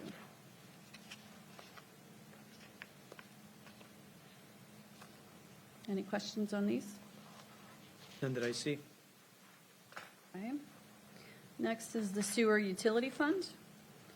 Item 1 is the annual fee increase to keep up with rising costs. We have proposed a 4% increase across the board, and then a tailored increases to support the additional staffing at each plant based on the cost of those operations and the customer base. So we do have 2 different rates depending on what sewer shed you are in. So there's a fact sheet that goes along with this. I also provided a cost comparison of how our utility ranks against others in the region. Pierce County remains in the lower third of utilities, and we are committed to keeping our costs as low as possible while ensuring long-term viability for these critical systems and the Puget Sound. Item 2 creates a brand-new position to oversee our SCADA system. SCADA refers to the control systems that operates our valves, pumps, and the treatment process remotely. By having a robust and secure SCADA system, we can keep our staffing requirements as low as possible. Like everything, there is risk when you automate systems, and this decision package is intended to reduce our risk of failure and catastrophic cyber attacks by having in-house expertise to keep the software and the control logic and devices that are throughout their system current and in good working order. This will be done in coordination with our IT section. So Peter Barlow has agreed to assist me with this new job classification that we'll have to create. Item 3 provides the staffing needed to keep up with the planned expansion at the Cascadia plant at Tahali. Item 4 creates a brand-new electrical engineer position to support the utility and other department needs. The Chambers Creek wastewater treatment plant does rely on high and medium voltage electricity inputs. We currently spend over $200,000 a year for consultant support for routine work that could easily be done in-house. This position could also support our traffic signal technicians, arc flash safety needs, which is an annual requirement to have an arc flash plan, as well as design review for county facility projects that require an electrical engineer expertise. Item 5 makes amendments to Title VII of the Pierce County Code and provides seed funding, $635,000 of seed money to establish or expand our water utility and establish a water utility fund. The idea here is that as we continue to grow, as small drinking water systems continue to age, we need to be positioned to prevent failure of those systems and support implementation of new drinking water regulations that we know are coming and are becoming more complex. We did develop a business plan, and we'll be briefing EIDC on October 24th to go into more detail on that.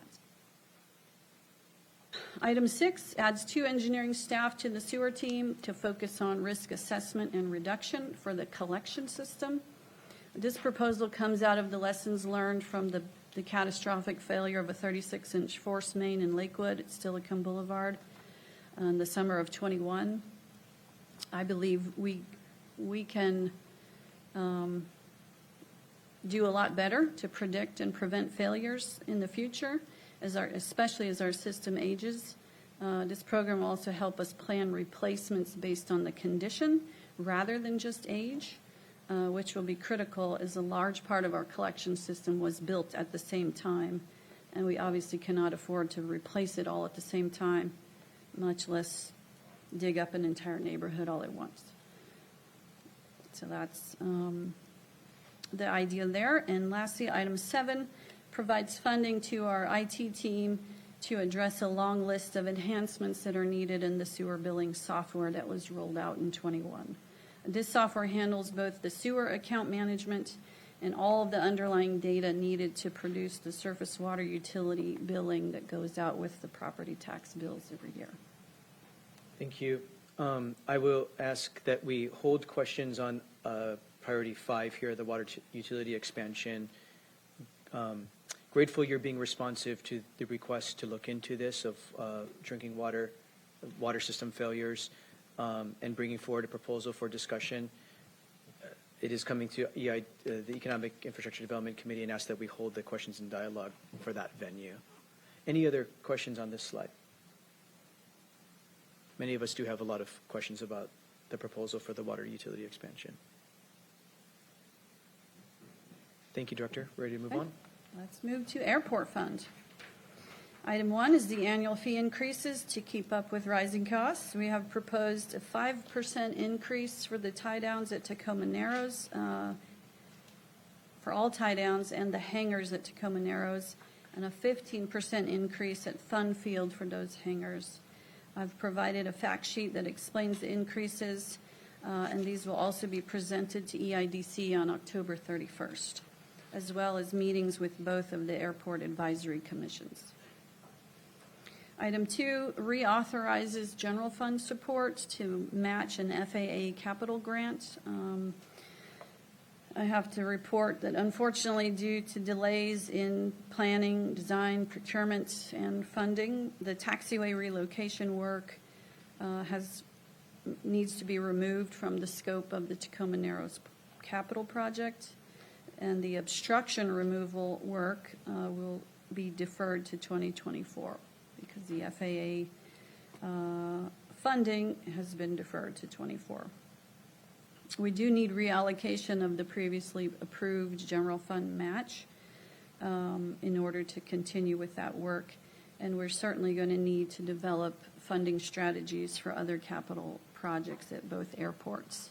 At this time, what I've put forward is what I think we can execute in this biennium. Item 3 adds budget for 80% of a right-of-way agent to help manage the real estate leases and amendments for all the contracts at the airports. This position will reside in our strategy and performance division with other right-of-way agents that manage the sale and maintenance of various properties across the department. So 20% of that would be distributed department-wide. Item 4 allows us to pursue additional funding for Thunfield hangar doors. As I mentioned, the airport operates on a very thin margin. We do not have adequate fund balance to properly plan and execute large repair projects or capital improvements without external funding. So we've requested authorization to apply for an increase to the state's CARB loan program in order to address some significant workmanship issues at the Thunfield hangar doors. If we don't resolve these issues in a timely manner, the hangars will become unusable, resulting in lost revenue and negative impacts to the aviation businesses and schools there. CARB, if you're not familiar, is the Community Aviation Revitalization Board that WashDOT manages. Councilmember Morel? Thank you. You knew you weren't going to get by without questions about our airports from me. No, sir. I know that the challenge with operating airports and golf courses within enterprise funds poses challenges for matches, for having adequate funding when they break even at best, based on your P&Ls and et cetera. I know that previously, and Mr. Robinson could probably give a little bit of insight on this, we used to direct a portion of the second REIT, I do believe, to airports. But there was some controversy on that, and it got removed. Is there any thinking of trying to go back and get some of that redirected towards airports, or any other funding mechanism we can have? Because both of our airports need a lot of deferred maintenance. And I don't want to ride these things into the ground. So what is the plan for match monies for runway improvements, hangar improvements? You know, are we just kind of holding these as, I hate to say, the stepchild of the county, putting them together, keeping them together with baling wire and duct tape? So you can either elaborate now or get with me later on that, but I'm a little bit worried about the future. I am very worried about the future of the airports. I'm not aware of any talks of new revenue streams from REIT.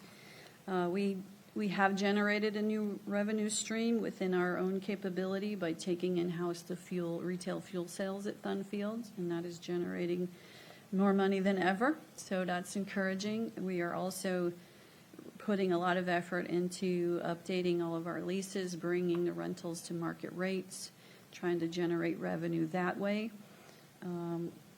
I do want to have a discussion about long-term capital strategy and how we can fund that. There are a lot of grant programs out there, but we need to have a match source. We also need to do the upfront planning and business case analysis. So there is a lot of work to do there. I would love to work out that strategy with you over the next year or two. Okay, and I will agree that your, Trevor and Rod have done a great job on trying to make it function as it should function, much to the chagrin of some of the tenants out there. But, you know, there again, change is difficult. I understand it. So I appreciate the effort being put in there. The other concern I have is every project that has been done out at Thun Field ends up in some litigation. Roofs, hangar doors, fuel depot. Are we not specking and scoping these things out well enough, or what? I'm a little, you know, concerned about, you know, these projects not being able to get completed without having to threaten suit of a contractor. So, I'm with you. With the 4.2 FTE that are allocated to run the two airports, that is definitely a gap. We do not have project management capability built into that team. We rely on third-party contractors for the most part, and that is a gap.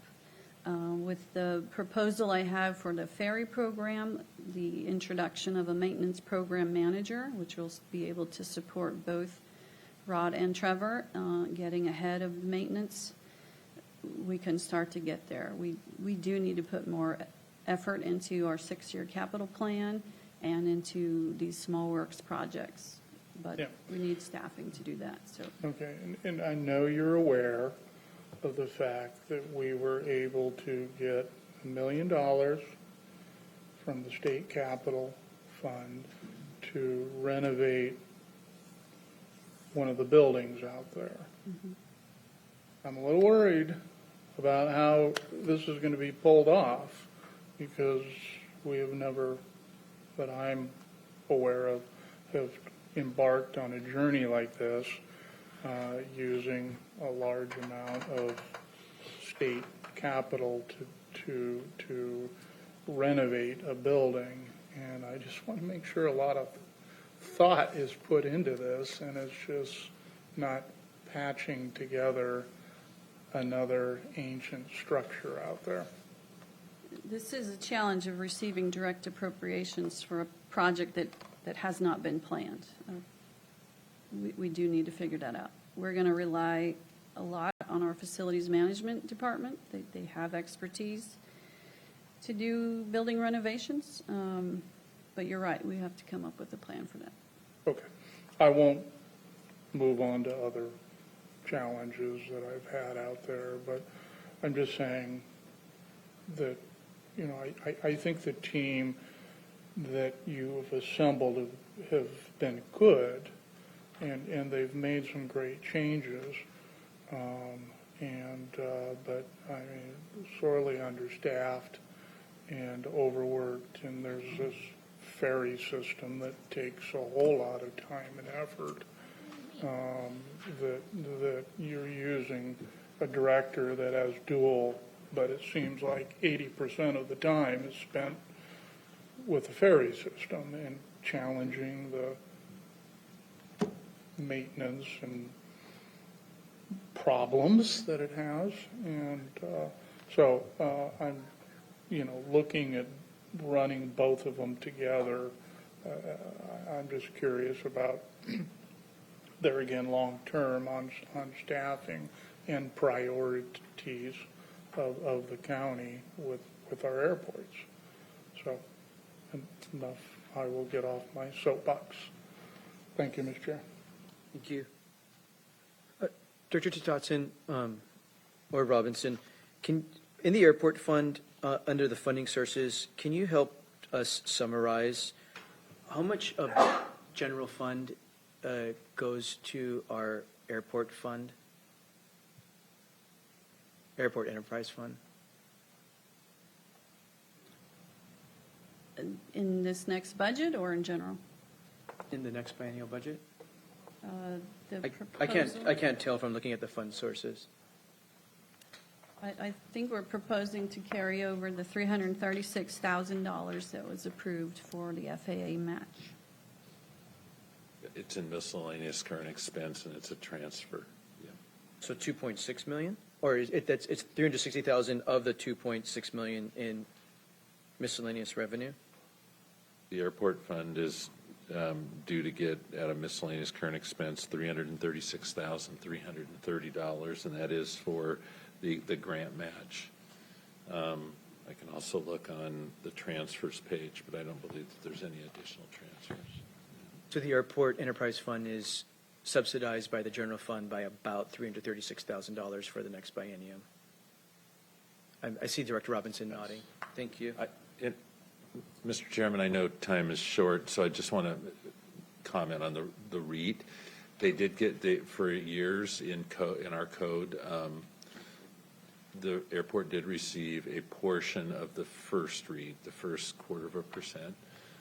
It was determined at some point in time that the first REIT was not eligible to be used for airports, and so that was removed. So that dedication was removed. It was determined to be not an allowable use. Thank you. Director, so you can help me manage time. For members' information, not only do many members have appointments during the lunch break we have planned, but staff needs to eat. Other staff has appointments during the lunch break planned. We have found, hopefully this works for your calendar, we have found a second meeting, if we need it, with you for October 20th to continue this discussion. So we have about 30 minutes. We can bleed into the noon hour just by a few minutes, but I really do need to take the lunch break because many people have things planned already. So we're going to go till noon, maybe just a hair over noon. If we need to come back on October 20th to continue this discussion, we will do so. So please continue. We're on your slide 16. Ferry Services Fund. Item 1 is the annual increase to keep up with rising costs. We proposed 3% in '24 and 5% in '25. I did provide a fact sheet that explains the proposed fares. These will also be presented to EIDC on October 31st and have been provided to the ACAB as well, the Anderson Island Citizens Advisory Board, and is supplemented by the long-term ferry financing study that was presented. Item 2 adds a much-needed maintenance program manager to improve oversight on the ferry vessel and ferry landing maintenance programs. This cost is eligible for reimbursement from federal funding, so should not have a negative impact on the fund balance. Item 3 purchases a small service boat to support routine maintenance and provide emergency passenger transport in case of unplanned outages. The boat would be operated and maintained by our operations contractor, HMS, and can be stored at the Chambers Creek wastewater treatment plant when not in use. It can be launched from the public dock at the ferry terminal. Item 4 converts an existing limited duration maintenance and operation technician to career service to make that long-term. This position is shared across airport and ferry division, so there's a cost sharing across the two funds, and it is expected to spend majority of its time supporting the ferry program. Item 5 implements a youth ride-free fare consistent with the Move Ahead Washington legislation passed last year. We do expect to receive funding from the state, which would avoid a negative impact on fund balance. We also looked at other ferry fare policy changes requested by the council, and those were not put forward due to the extreme pressure on this fund and what we assess to be minimal benefits to the riders. The ferry financial study goes into more detail on those, what the costs would be and what the benefits would be. This was provided to EIDC as well.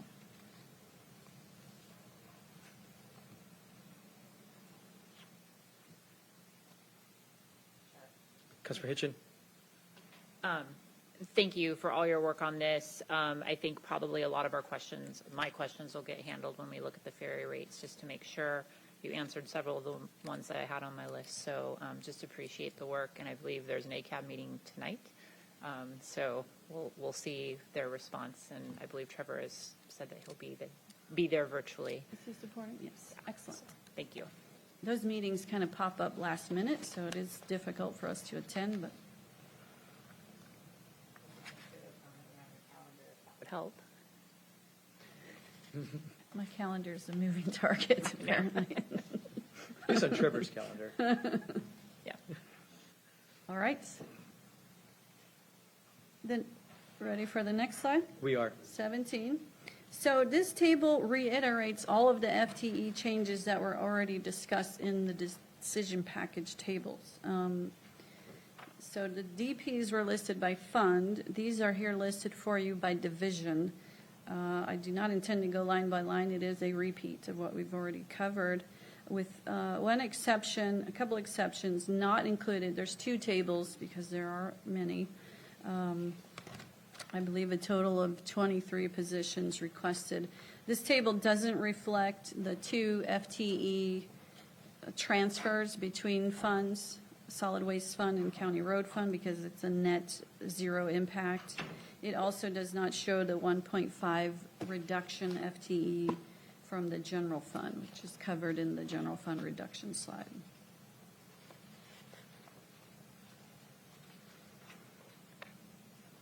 Any questions on these two tables? This is really more for reference by the division that the positions would live in. We appreciate this. Many of us are trying to track. One area where I'm confused in particular about how the FTEs are moving around and how many we're going to have is in code enforcement. Are you going to get to that in a little bit? Yes, I am. Okay, I'll save my FTE questions for that. Okay. Does anyone else have any questions about how these FTEs are being accounted for and moving around by fund source? Okay. Thank you. Slide 19 is ARPA, the American Rescue Plan Act. Similar to general fund allocation, which actually is about 1.3% of our total budget. The ARPA funds assigned to us is a relatively small portion, but for this next biennium, it is $21.65 million in total for 3 different programs. The first program is the broadband expansion. This is a continuation of the ongoing program. We did provide a program update to EIDC this Tuesday. Here I've summarized what is proposed to carry over to next year. We did do a lot of work this biennium to establish the broadband incentive districts, and we've offered incentives to providers to nominate projects in underserved areas. We have not seen significant or overwhelming interest in the program, at least not at a pace that fits within the ARPA timeline. We are currently working on negotiating the terms for a project in the South County area, and we'll continue to look for partners who are willing to build out infrastructure in the rural areas. But this process is slow, and the ARPA dollars must be obligated by the end of '24. So we assess that keeping the full $15 million dedicated to broadband program would put some of those funds at risk and would reduce the time that the county has to reallocate them to other uses. The second item for ARPA, for PPW, is the utilities grant program. All of the $10 million that was allocated this biennium will either be spent or carried over to the next biennium to execute the projects that were selected through a competitive process in '22. We are making really excellent progress on awarding these contracts with the cities and towns, and I am confident that all 10 of the $10 million will be obligated in '24. I've listed some of the highlights of the program there if you need a refresher. Item 3 is a brand-new proposal for a community restoration and cleanup initiative. I did send in a one-page summary of this proposal. Did you all receive that? It's a fact sheet. Probably. Probably. But you should see our inboxes. They have it in the I think packet? it's in there. Okay. I recommend we get that out. And I actually don't have a copy of it, but I sort of have it memorized. What this is a proposal, outlines many possibilities that we can endeavor on to improve the conditions and the quality of life in our neighborhoods, in our transportation corridors, in our commercial centers. If this initiative is adopted, Planning and Public Works would take the lead in partnering with cities and WashDOT to expand our existing litter and graffiti removal programs. It would fund voluntary property maintenance, code compliance, cleanup of abandoned encampments, and improves amenities along our roadways. There's obviously a lot of details that would need to be worked out for these partnerships, but the vision is similar to our sewer and water partnership program. We would develop a framework and criteria for a variety of solutions, bring it forward, and then we would go to work partnering with our cities, towns, WashDOT especially. Many of them already have mature programs in place and just need more funding, more capacity, so we would leverage those. In other areas, we would need to get new contracts in place. Some of this work can be done in-house with county forces. Where we have expertise in the specialized equipment, we can certainly manage countywide contracts and use the cities and towns' existing work order management system. The C-Click Fix system is a big part of this proposal. Several of the towns and cities in Pierce County use it already. Not all of them use it to the same degree or have all the similar services available. So we would work with them to expand the use of C-Click Fix where it is needed.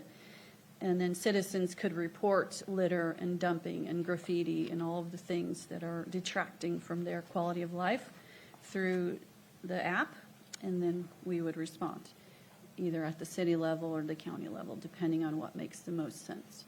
So this is a fairly different type of proposal than you typically see from us, where we would do it all ourselves. This is a combination of funding other people's programs that just need more capacity, and then bringing some new tools to the toolbox for all of us to use. I have reached out to and spoken with the City of Tacoma's graffiti cleanup program manager just to get an idea of how much it costs to abate graffiti in the cities. We know what it costs us in the unincorporated area, but most of this occurs in the urban areas. So incorporated that information into the cost estimate. On the fact sheet, you'll see all of these items grouped into roadside maintenance, property maintenance. I've forgotten the other two. Paul, can I have a copy of that fact sheet for the ARPA? Do you have it? No, She's not looking for that the one. fact sheet that was sent. Fact sheet that was sent in. Who sent the fact sheet to council? Mr. Taylor did? Actually, I'm referencing when it came in. It came in late Tuesday. I don't believe it's been distributed to members yet. Okay. Okay. So So in we're in the there, process of distributing it to you right now. Thank you. And we can make a photocopy if needed. okay, that's Correct. okay. Well, in there, I give some general cost estimates for each of these major elements. It also includes expanding the Adopt a Road program, quite a few tools in the toolbox that we can use. It really is an aggressive plan to infuse a lot of resources across the county to clean up areas that are affecting our neighborhoods, our commercial centers. It will take a lot of energy, a lot of cooperation, a lot of leadership. I think it can be successful, and we are happy to take this on if this is something that is adopted in the budget. And it's something that you could, depending on how many resources you have, you could scale up or down depending on, you sized it for a $4.5 million allocation. Yes. Really responsive to a community priority and a council priority. Thank you for that. But this is one of those things that we could scale down or up depending on how many resources we wanted to put into it compared to other priorities. Councilmember Denson. Yes, thank you, Chair. Director Totson, as part of this $4.5 million, isn't this where that $3 million for business safety and security improvements that the Department of Economic Development has briefed us on, isn't that where this lives? Because I know that's ARPA funding. I'll have to. No. Finance is saying no. Okay, I just want to I'm make sure, not because very that would familiar take a with chunk of that money. All right. Separate initiative. All right, thank you. And then my second question is, I understand that last year, council contracted with a company to do some research into best practices with litter and graffiti. I wasn't here, but I hope I'm characterizing that correctly. We're going to get the report on that sometime this month. Will that help inform some of these activities? We've had staff on the illegal dumping and litter reduction task force this year and have been keeping up with all of it. What I've proposed, I believe, we'll do everything the litter task force wants to recommend to you, and then some. Okay, good. I haven't seen the Mr. report Swanson. yet, but I'm aware of the Haven't either. discussions. Mr. Swanson's indicating the report's coming to committee on the 24th of this month, to the Economic Development Infrastructure Committee on the 24th of this month. Thank you. Councilmember Denson, anything else? Nope, thank you. Councilmember Hitchin. Thank you, Chair. Being that I haven't seen the document, the question is, does this delineate what is ongoing and what is one-time, because it's ARPA, and I think this is a program, and I worry about this being something that we build, but then 2 years from now, it's dead because, so we had 2 years of responsiveness, and then we're no longer responsive. So is that kind of outlined in there, or can I see, like, can I understand that if I read the one-pager? The fact sheet will tell you what is proposed for these $4.5 million of ARPA funds, which are limited to the 2-year budget. Separately, we have information about the ongoing work that we do for roadside litter, for graffiti removal. Our maintenance and operation divisions keep track of that. Also, I didn't mention litter credits and expanding community cleanup initiatives are included in this. So this is on top of all of the things that we normally do, but really adding a lot of capacity to those programs. So this is an infusion, temporary, intended to really clean up and try to change. There's also education component of this, signage, trying to build a sense of civic pride into some of our neighborhoods that we hope would have lasting impacts. But the capacity would reduce back to normal after these funds are expended. Okay, thank you. Thank you, Chair. Thank you. Vice Chair Kimball. Thank you. Knowing we have a presentation coming in a couple of weeks, I won't go too deep on this, but is there efforts within here for going after bad actors and root causes? In my district, I know I see a lot of construction debris that gets dumped that's clearly from a contractor from their sites where they're trying to avoid dumping fees. Can we go after their business license? Can we, shut them down? I would like us to be able to do that, because when piles of shingles and drywall pile up alongside the road, it's not even something that Adopt a Litter Spot can clean up when it's clearly a delinquent contractor. I know the litter reduction task force looked at some additional enforcement ideas. I don't believe much traction was made in that area. What I've proposed is an increase in capacity for code enforcement, for abatements, for junk vehicle vouchers, removals, funding property owners to clean up voluntarily, but it does not get into really enforcement of business licenses.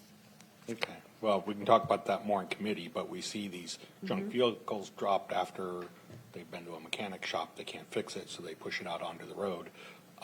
So we see a lot of businesses are creating a large amount of this, particularly the large scale stuff that we have to come in and clean up because the neighbors can't do it. So, thank you, we'll discuss it more in committee. Thank you. Councilmember Krueger. Thank you, Chair. I just wanted to add on that, but it's not always just the businesses. There are homeowners who maybe, hey, I'll pay you to take this to the dump, and they keep the money and dump it wherever. So there's a lot of that out there, plus a homeowner that re-roofs and doesn't hire someone else. But anyway, there's a lot of factors there. Thank you. Thank you, Chair. Thank you. Small business bad actor sometimes in that example. On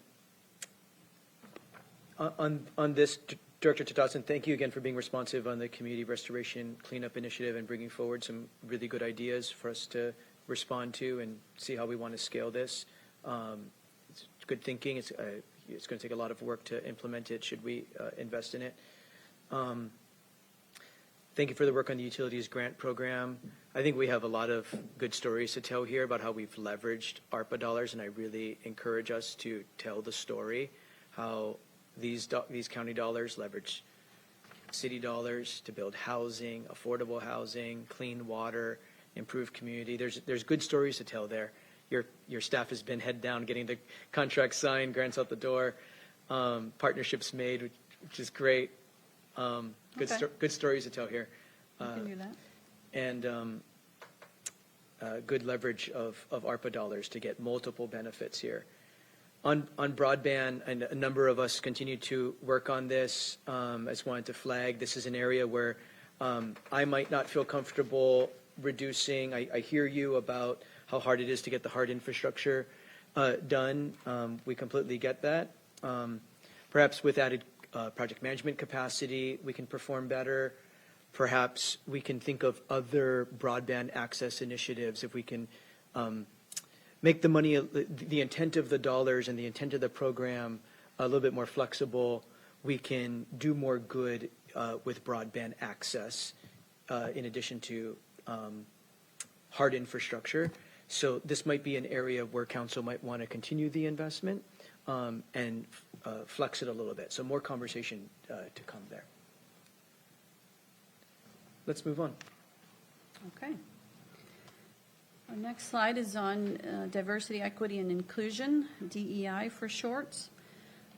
So historically, planning and public works programs, especially public works programs, have relied mostly on asset condition assessments, on technical criteria, system capacity, projected growth rates, and geographic diversity when making infrastructure investments. We are now starting to incorporate community and social attributes into the prioritization process as well. We are using the Pierce County and the Tacoma Equity Index, the U.S. DOT's Equitable Transportation Community Explorer tool, and CEQ also publishes Climate and Economic Justice Screening tool. So we look at all of these different tools to identify areas that are disproportionately affected by poverty, by health and environmental impacts, or lack of infrastructure. We did compare these data sets to the proposed capital improvement programs that were presented to EIDC in order to understand if we were missing any opportunities to positively impact an area that needs it the most. Understanding, as I mentioned before, that planning, design, permitting, construction of capital projects is a multi-year process. We did have limited ability to change the scope of projects and still stay within budget, but an equity analysis is now being required for each new planning and public works project during the design phase to ensure that projects that we put forward do not perpetuate racial inequities and also still meet the needs of all the residents. As far as engagement, during this biennium, our comprehensive plan update team and the Sustainability 2030 plan both included significant engagement with underserved communities. We also did an in-depth equity analysis for the Canyon Road Regional Corridor. The cost of these efforts in this biennium was approximately $400,000. Additionally, our department supports and works with over a dozen boards and commissions that have strong influence into our programs. The membership of these bodies presumably represents the needs of the community and provides perspectives that our staff just doesn't have inherently. In general, though, we do see a lack of representation from people of color and from lower income neighborhoods, as well as some language barriers in some of our engagements. So to address this, I proposed the new Language Access and Equity Coordinator position and resources to support all of our divisions with additional equity analysis and more robust language translation program for non-English speakers. At the request of the executive, we are also prepared to lead the development of a countywide language access plan, which would create more robust policies, expectations, and resources for all the departments to use in their efforts. Thank you for explaining how you are thinking about embedding diversity, equity, inclusion principles and planning into the development of your work plans and delivery of the important work that you have to do on behalf of the community. Thank you. I'm sure there'll be questions as we go along to monitor this budget and monitor the implementation, but really good to hear some of your early work in this regard. Thank you for summarizing it. Yeah. All right, next is our capital improvement programs. My staff has already provided separate briefings to EIDC and Planning Commission on all of the PPW capital programs, so I do not plan to go into any project details today. Just a quick recap, we have proposed just over $300 million this biennium for construction, design, and future program development for our airports, ferries, sewer, storm, flood control, and road systems. The biennium represents the first third of the 6-year capital programs and is a combination of completing ongoing projects, planning new projects, and executing the projects that were approved in this budget cycle. So each program is unique and has its own set of challenges and technical needs. As a department, we've been working really hard to collaborate on those common functions, such as grant research and application preparation. We're coordinating the phasing of design and construction of large projects to minimize disruptions to neighborhoods, having an awareness of private development plans, and joint funding opportunities where priorities overlap. A good example of this is our Fish Passage program that does require close alignment between the county engineer and the surface water management team to assess and prioritize culverts that need to be upgraded. We've also been working closely with the Parks Department to coordinate efforts on expanding the county's trail networks, especially where they cross county roads. Along the lines of internal coordination, we created for the first time ever an integrated look at our capital programs.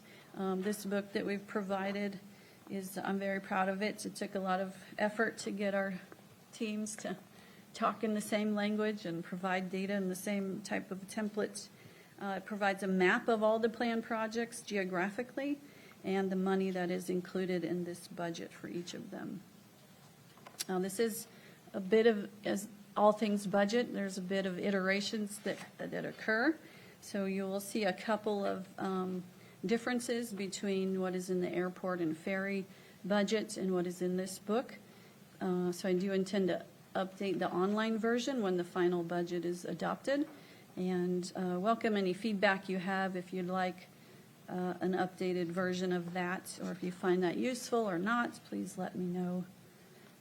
Additionally, on this slide, you see a link to Open Project. We do maintain basic project information for all of our capital projects to the public online in a one-stop shop. This is countywide. Provides the location of it, where it is in the process, planning, design, or construction, and you can filter it by system of interest.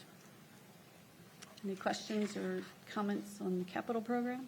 No, we'll do a lot more deep dives in EIDC and as those move through committee of the whole in a future committee of the whole. Thank you. Okay. So really the last topic I will introduce, because I doubt we'll get through it in 4 minutes, but are the general fund budget reductions and position consolidation. While this is a small part of our overall budget, it does fund some very important and highly visible functions. So the 4% reduction does have impacts. Against our approximately $12 million base budget, we were required to reduce by just over $488,000. We also went into the budget development process with the business rule that any proposed increase in general fund expenditures would be offset with further reductions. So this did limit what we asked for. What I'm about to explain is complicated in terms of the accounting ledgers, but if you think about it in terms of our actual operations, I think it gets a lot simpler. So just, again, the 3 functions that we perform with these funds are long-range planning, code enforcement, and general information services. If you look at the table on the lower right, We have just under 31 FTEs currently authorized for planning and public works. But what you don't see is that these 30.87, this allocation is spread across 105 different positions today. It was at the beginning of this year. So 105, these are all the people with multiple colors. 90% development fund, 10% general fund. 96% development fund, 4% general fund. Some of them are 80% general fund, 5% code enforcement, 5%. So it's very complex spider web that has been created over the years integrating these three. And when it was all one department, PALS, just doing those three things, it worked because we didn't necessarily have to analyze each operation separately. We didn't spend a lot of time worrying about the cost of each. But when we have to reduce our general fund reliance, then it gets real, right? So what I did to reduce the impacts to our level of service and to make really accountability for each of these functions and to know what each of them costs, we consolidated all of the fractions, the 3%, the 10%, the 15% into whole positions as best we could. We also, as part of this project, adjusted the cost centers, so those three, to reflect what we actually do, what the folks are really spending time on today. So if you look at the baseline column, at the beginning of this year, there were 4.67 FTEs allocated for code enforcement functions, but in our review and with our current priorities, there are actually about 8 FTE dedicated to doing code enforcement work. So we adjusted those cost centers still within the same fund allocation, but accounting for them in the proper cost center. Long-range planning, similar story. There were 12.2 on the books, but actually almost 16 people doing long-range planning. So we adjusted those in the staffing tables as well. This was a revised baseline that went into development of the budget.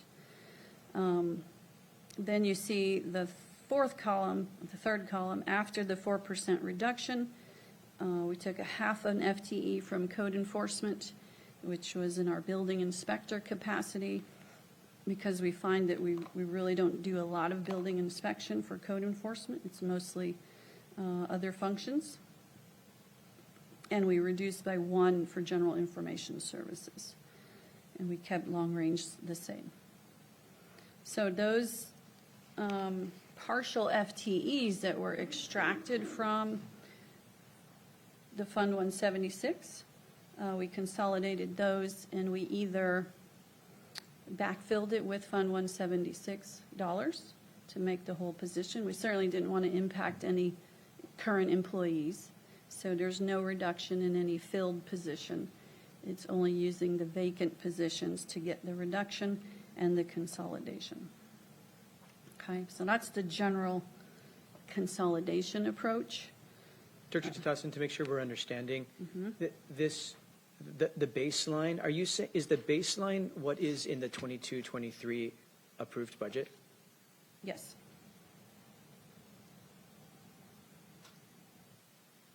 And so baseline is in the 22-23 budget. Revised is after you do this review of FTEs all over the place, how you consolidate them to cost center and where they're actually spending their time in reality. Right, we corrected the cost centers mid-year to reflect the reality. Still within the total allocation. And then the after 4% is what you would need to do after making budget reductions as requested. Right. Thank you. So then let me touch on code enforcement consolidation. This is a separate but related initiative. We've made quite a few improvements to our code enforcement program under the leadership of Nick Waygood, our building official. But there's more we can do. What this consolidation of all the fractions of FTE allows us to do is to reassign the designated staff who are currently embedded in the review teams in the Development Center, align them with the rest of the code enforcement team.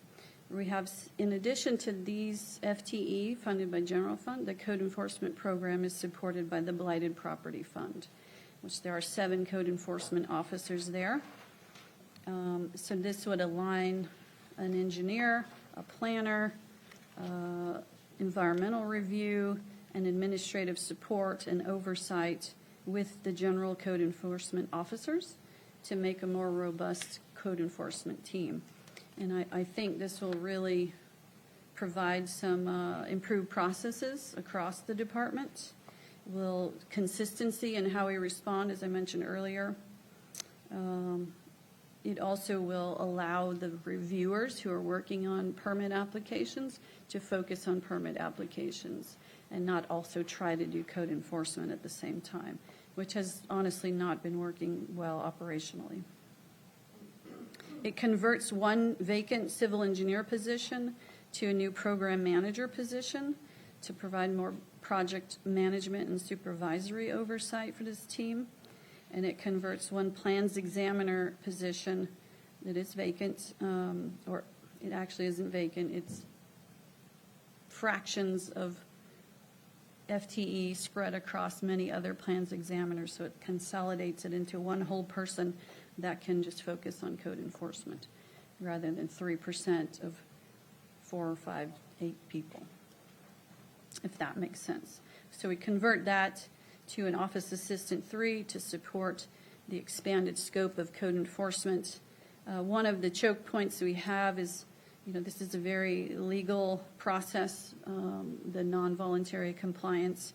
We have to prepare cases for our prosecuting attorneys. The executive's budget does add an additional prosecuting attorney to help with the backlog of code enforcement, so we need administrative support to go with that. Okay, so those are the highlights of the code enforcement consolidation. Thank you.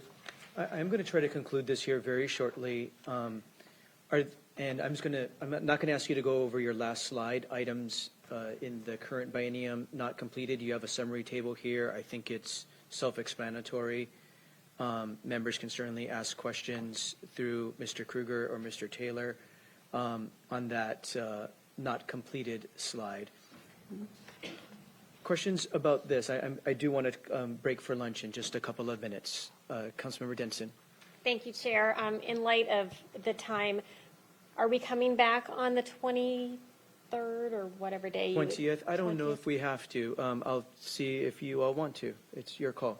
I need to understand this a whole lot better. I appreciate a more robust code enforcement team. I've got so many outstanding code enforcement issues, and I'm wanting to know if we've got actual people in the field, more people in the field. The ones that are in the field are doing a great job, but they're overwhelmed. I've got constituents that are complaining constantly about this. So I'm not saying what you've done here works or doesn't work. I need to understand it a lot better. So if we're not going to meet again, I need some time to figure out if this is accomplishing what my district needs, and I imagine other districts as well. That's cool. Yep. Thank you for asking for it. Thank you for laying the groundwork, Director, so we can begin to hear the thinking and understand what we're reviewing. And if it works for your schedule, I think we would like to find time on October 20th. We'll also get more, if that doesn't, we will find another time. And I'm certain there's going to be other questions that come to you from our policy team to prepare for that session. But we got through a lot this morning, thanks to your preparation. And you are meeting a lot of the needs and high priorities of the council and the county with this budget proposal. It's very exciting to learn about. As you can hear, we do have a few more questions, so we do want to invite you back for probably about another hour or so, is my sense, about another hour, making code enforcement as a priority, perhaps a few other areas in your budget. So our team will coordinate with you to see if the 20th works. Any other burning questions right now from council members before we break? I don't see any, Director Dotson, again, on behalf of the council, grateful. I'll ask members to further hold their discussions, questions, observations. We've made many of them along the way, which I think is really helpful. I'm not seeing any other lights. Again, grateful for your time. Do you have any closing comments, Director? Yeah, well, thank you for the time and the interest in our programs. It would be helpful if you have specific questions to send them in advance, so we can come prepared for those. I'm happy to do that. I look forward to the rest of the conversations, the EIDC, and then next time we meet.